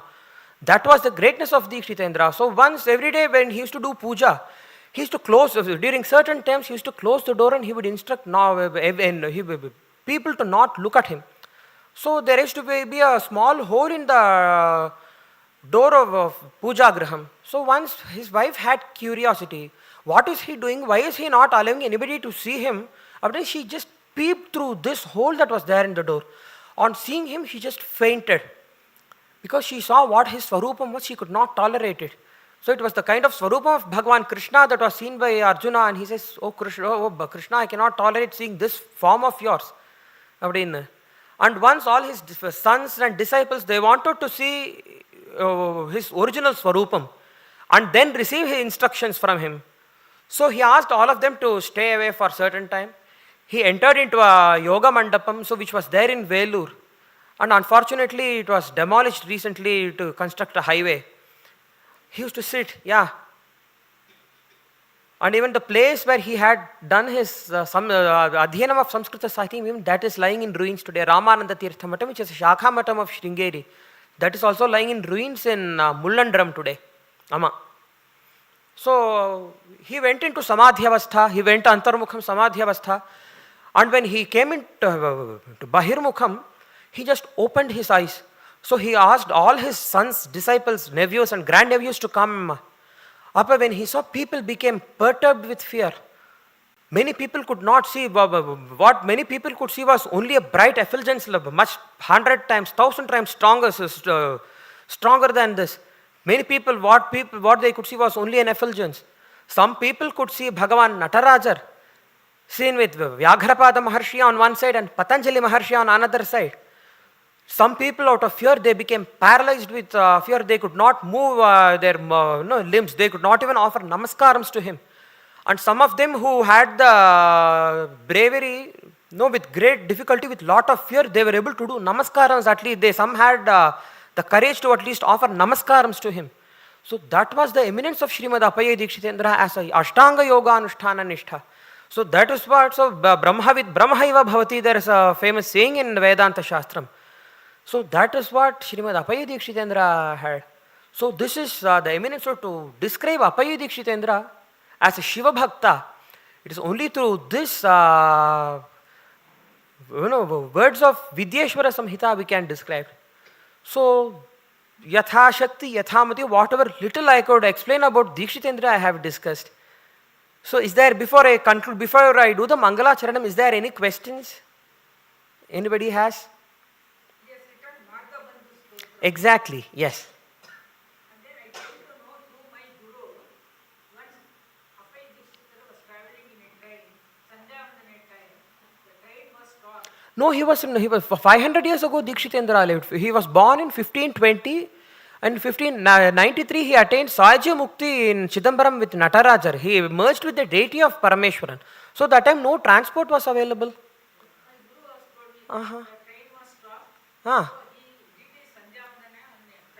No, it was some other Brahmana. It was not Appayya Dikshitendra lived in the, it was 500 years ago Dikshitendra lived. In 1593 he attained Sajya Mukti in Chidambaram. So that time there was no communication like this, no transport like this.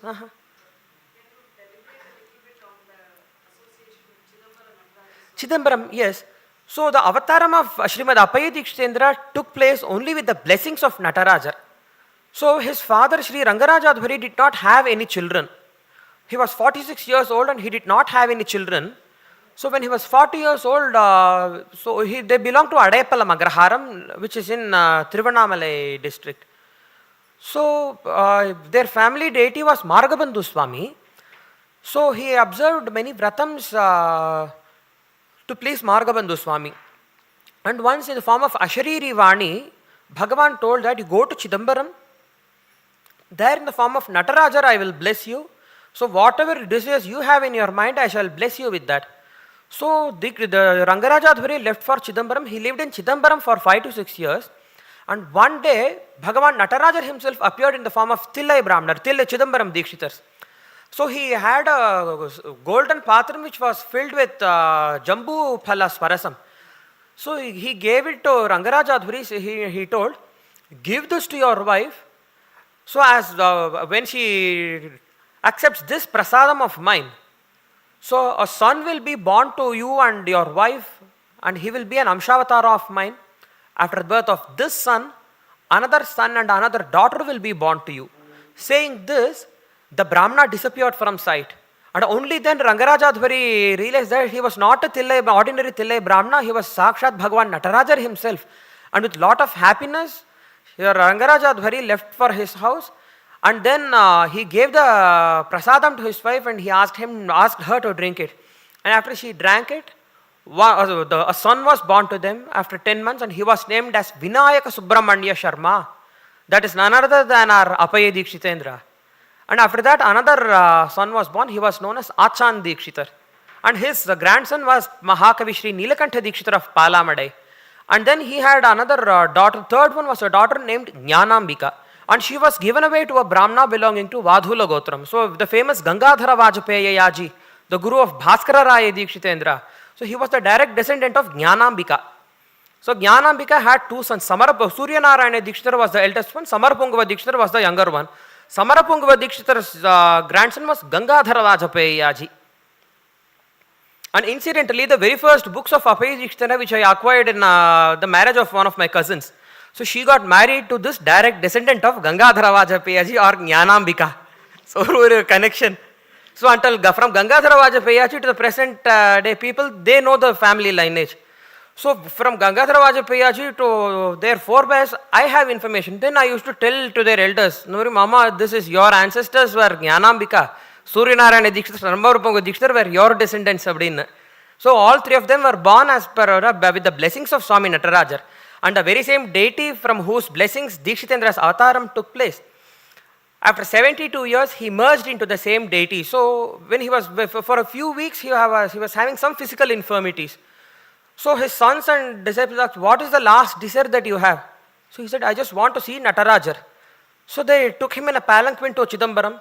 He uttered 1.5 shlokas. Chidambaram idampuram prathitameva punyasthalam sutascha vinayojvala sukritayascha kashchit kritaha Vayamsi mama saptate rupari naiva bhoge spraha nakinchid ahamarthaye shivapadam didrikshayaparam abhati hashtaka sabha natapata patma jyotirmayo manasime tarunarunoyam. He said.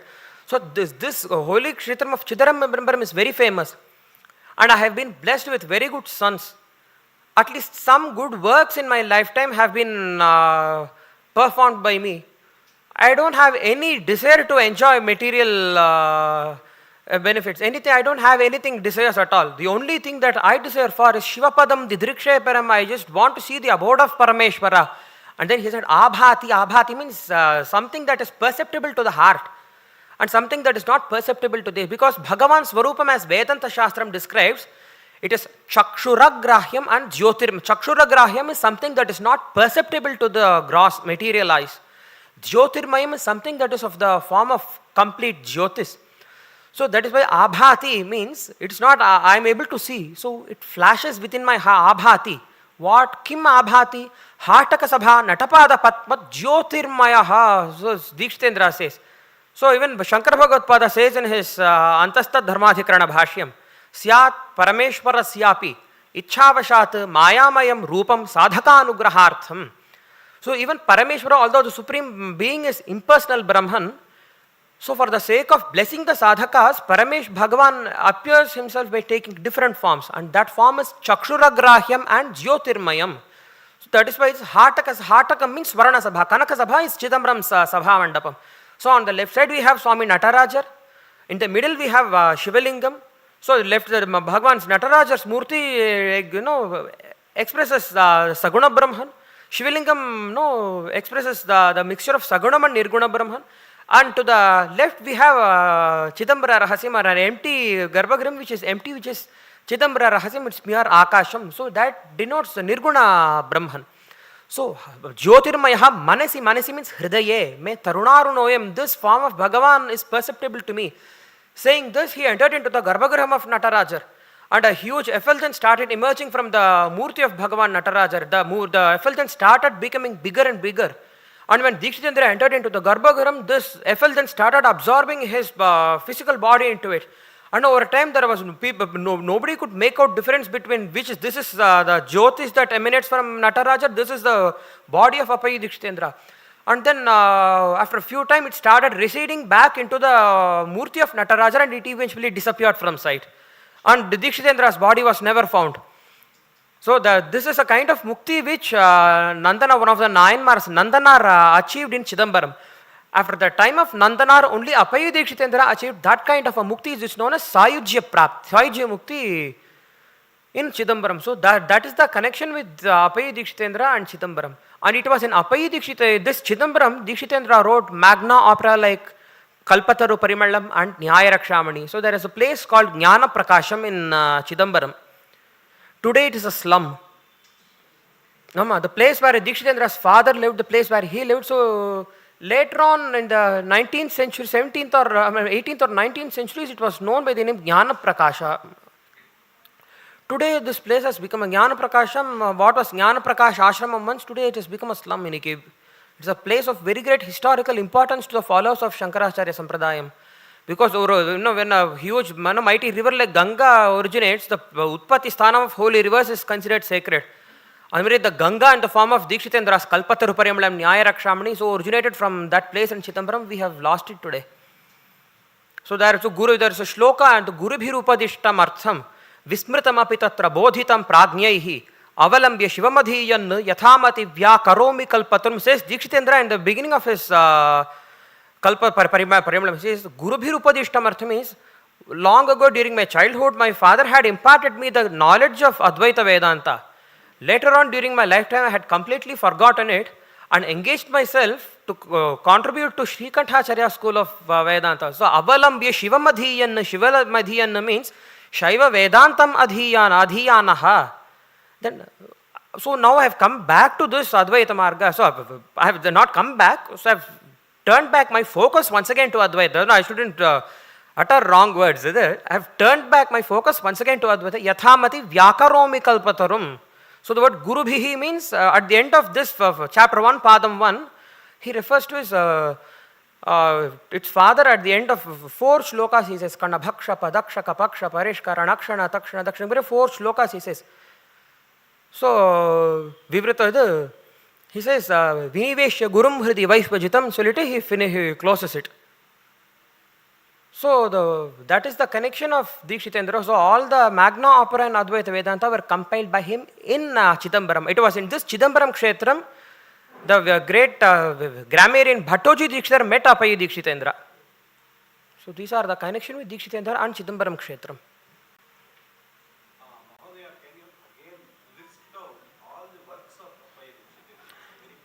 Yeah, 104 works Dikshitendra has written. So it is Chaturadhika Shatam Prabandha Jatam.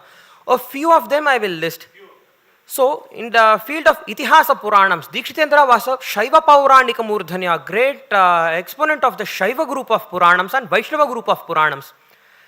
Brahmatarka Stava and his own Sanskrit commentary on it, Shikharini Mala and his own Sanskrit commentary on it, and then Ramayana Tatparya Sara Sangra Stotram, his own Sanskrit commentary on it, Bharata Tatparya Sara Sangra Stotram, his own Sanskrit commentary on it, Aditya Stotra Ratnam and his own Sanskrit commentary on it. This is also an exposition of Shaiva Puranams, Durga Chandra Kalastuti and his own Sanskrit commentary on it. Although it is a Stotram on Devi, it's not a Shakta Paradevi Stuti, it's a Shaiva Paradevi Stuti and Vaishnava Paradevi Stuti. Yes, so that is why Umakante, Ramakante, Yesha Masinmati Sama, K.V. Subramanya Shastrigal says. So all his works, the Dikshitendra has described only the supremacy of Vishnu and Shiva. So this is a Shaiva Para, Vaishnava Para Stotram, Durga Chandra Kalastuti. It's not a Shakta Para Stuti. So Durga Chandra Kalastuti with his own Sanskrit commentary on it, Shiva Mahima Kalika Stuti, Nigrahashtakam, Margabandhu Pancharatnamala, Margabandhu Stotram, and then in Sanskrit, in Alankara Shastram, Kuvalyanandam, Chitra Mimamsa, Vrittivartikam, and then he has also written Sanskrit commentary on Amarakosham. And then in Natakams, if you see Prabodha Chandrodaya Natakam, so for that he had written a Sanskrit commentary which is lost now. So, in a small, these are the works of Dikshitendra. Yeah? Shrikantacharya was a Shaiva Vedanta, just like how Ramanujacharya and Madhvacharya were Vaishnava Vedantacharyas. Shrikantacharya was a Shaiva Vedantacharya. Dikshitendra had made great contributions to his school of Vedanta as well.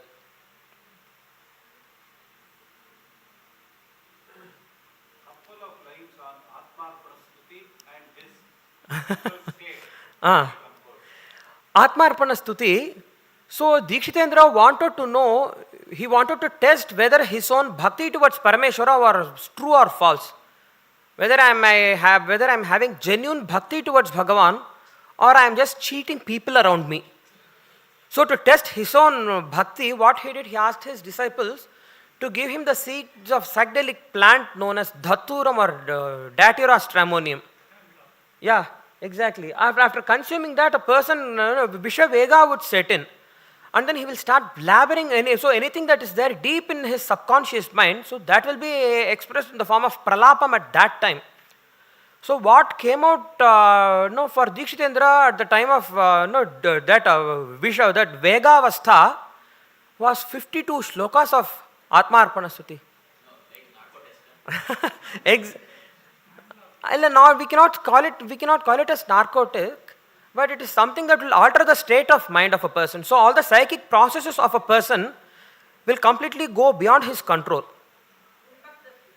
Yeah, it's Unmatta Panchashat or Atmana. Unmatta Panchashat means Unmattavasthayam Rachitaha Panchashat Shlokanam Samaharaha Unmatta Panchashat. Means a collection of 50 shlokas that were written during the time when the psychic processes have been ceased. And then Atmarpana Stuti, Atmanaha Arpanam, Atmarpanam, Atma Nivedanam. Atmarpanena, Atma Nivedanena Rachita, Tena Bhavena Rachita Stutihi, Atmarpana Stutihi. So that culminates, so the ultimate shloka of Dikshitendra is Atmarpana Stuti. So the original purport of,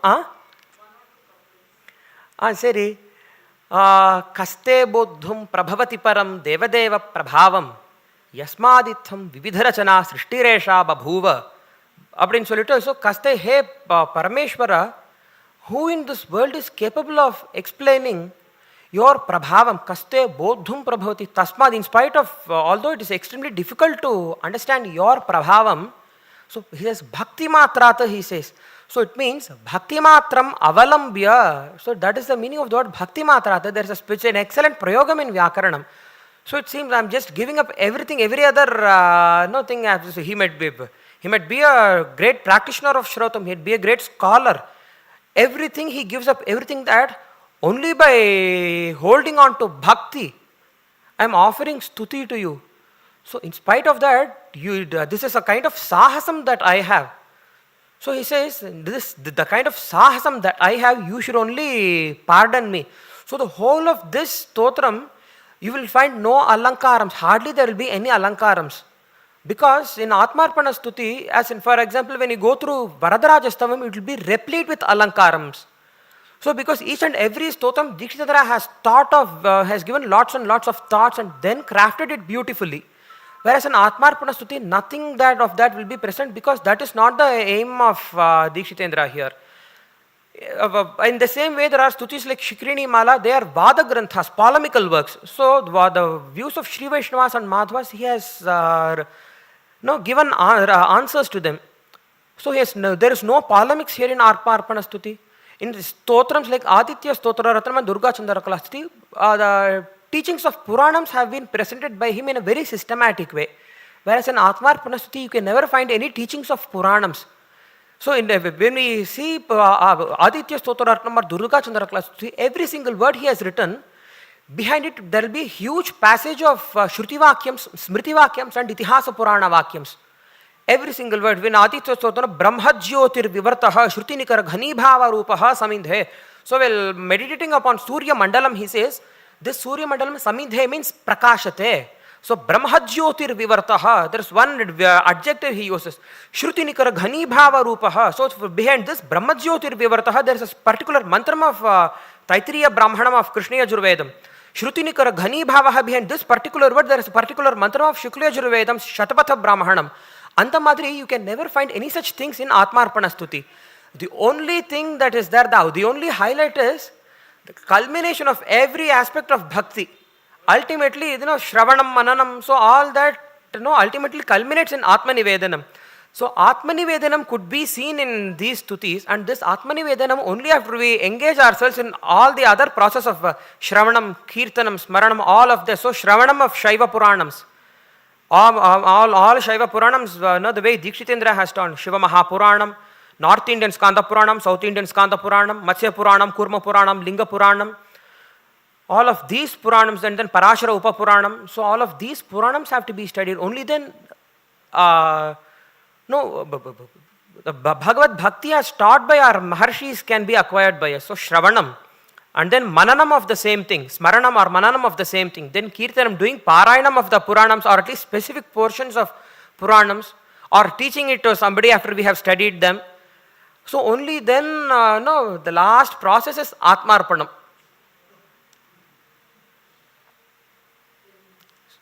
So shall I conclude it with Mangalacharanam? Vartantam sukhitah praja vasumati rajanvati jayatam Vachas samvananaya jagratu satam shabdarthataatankitaha Svayattendriya vrittaya shrutimata chararamantam budhaha Bhaktish shambhuparayana bhagavati sarveshu sampadhyatam Namah Parvati Pataye Hara Hara Mahadeva. And this last Mangalacharana Shlokam is a composition of Dikshitendra's Guru, Guru Ramakavi, who is also now forgotten. A great Mahatma who should be remembered by all of us. So this is the shloka of Dikshitendra's Guru.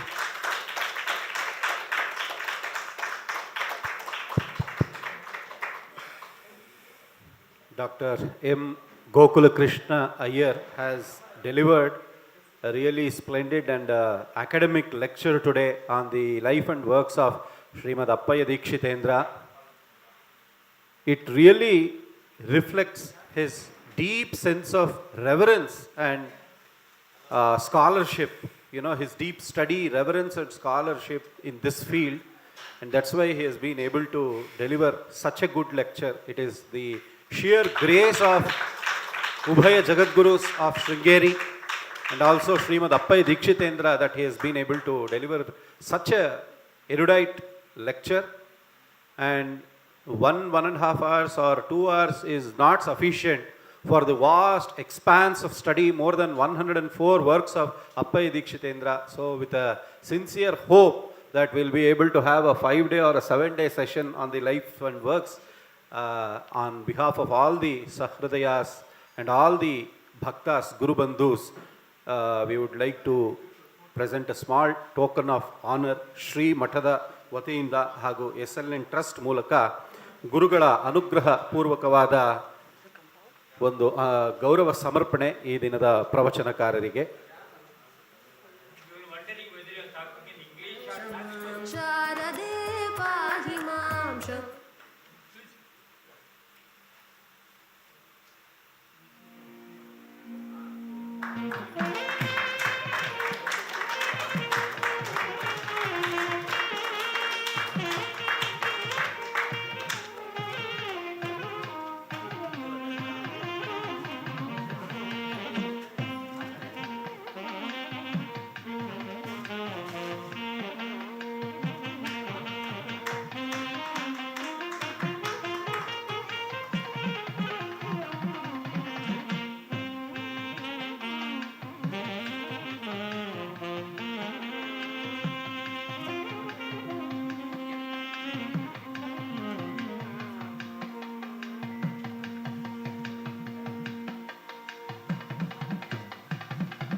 ನಾಳೆ ದಿನ ಗುರುಗೀತ ಕುರಿತಾದ ಉಪನ್ಯಾಸವನ್ನು ನಡೆಸಿಕೊಡೋದಕ್ಕೆ ವೇದಬ್ರಹ್ಮಶ್ರೀ ನರಹರಿ ಶರ್ಮಾ ಅವರು ಬರ್ತಿದ್ದಾರೆ.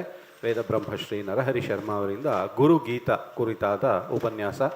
ಎಲ್ಲರೂ ಸಹ 6:30 ಸರಿಯಾಗಿ ಆಗಮಿಸಿ ಗುರುದೇವತಾ ಅನುಗ್ರಹಕ್ಕೆ ಪಾತ್ರರಾಗಬೇಕು ಅಂತ ಕೋರಿಕೊಳ್ತಾ ಈ ದಿನದ ಕಾರ್ಯಕ್ರಮ ಮಂಗಳದೊಂದಿಗೆ ಸಂಪನ್ನವಾಗುತ್ತೆ. ಮಂಗಳಂ ಗುರುಶ್ರೀ ಚಂದ್ರಮೌಳೀಶ್ವರಗೆ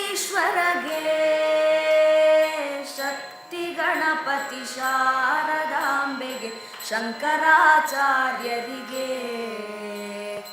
ಕಾಲಭೈರವಗೆ ಕಾಳಿ ದುರ್ಗಿಗೆ ವೀರಧೀರ ಶೂರ ಹನುಮ ಮಾರುತಿ ಚರಣಕ್ಕೆ ಮಲ್ಲಿಕಾರ್ಜುನಗೆ ಚೆಲ್ವ ಜನಾರ್ದನಗೆ ಅಂಬಾ ಭವಾನಿ ಕಂಬದ ಗಣಪತಿ ಚಂಡಿ ಚಾಮುಂಡಿಗೆ ವಿದ್ಯಾರಣ್ಯರಿಗೆ ವಿದ್ಯಾಶಂಕರಗೆ ವಾಗೀಶ್ವರಿಗೆ ವಜ್ರದೇಹ ಗರುಡಾಂಜನೇಯರಿಗೆ ತುಂಗಭದ್ರೆಗೆ ಶೃಂಗನಿವಾಸಿನಿಗೆ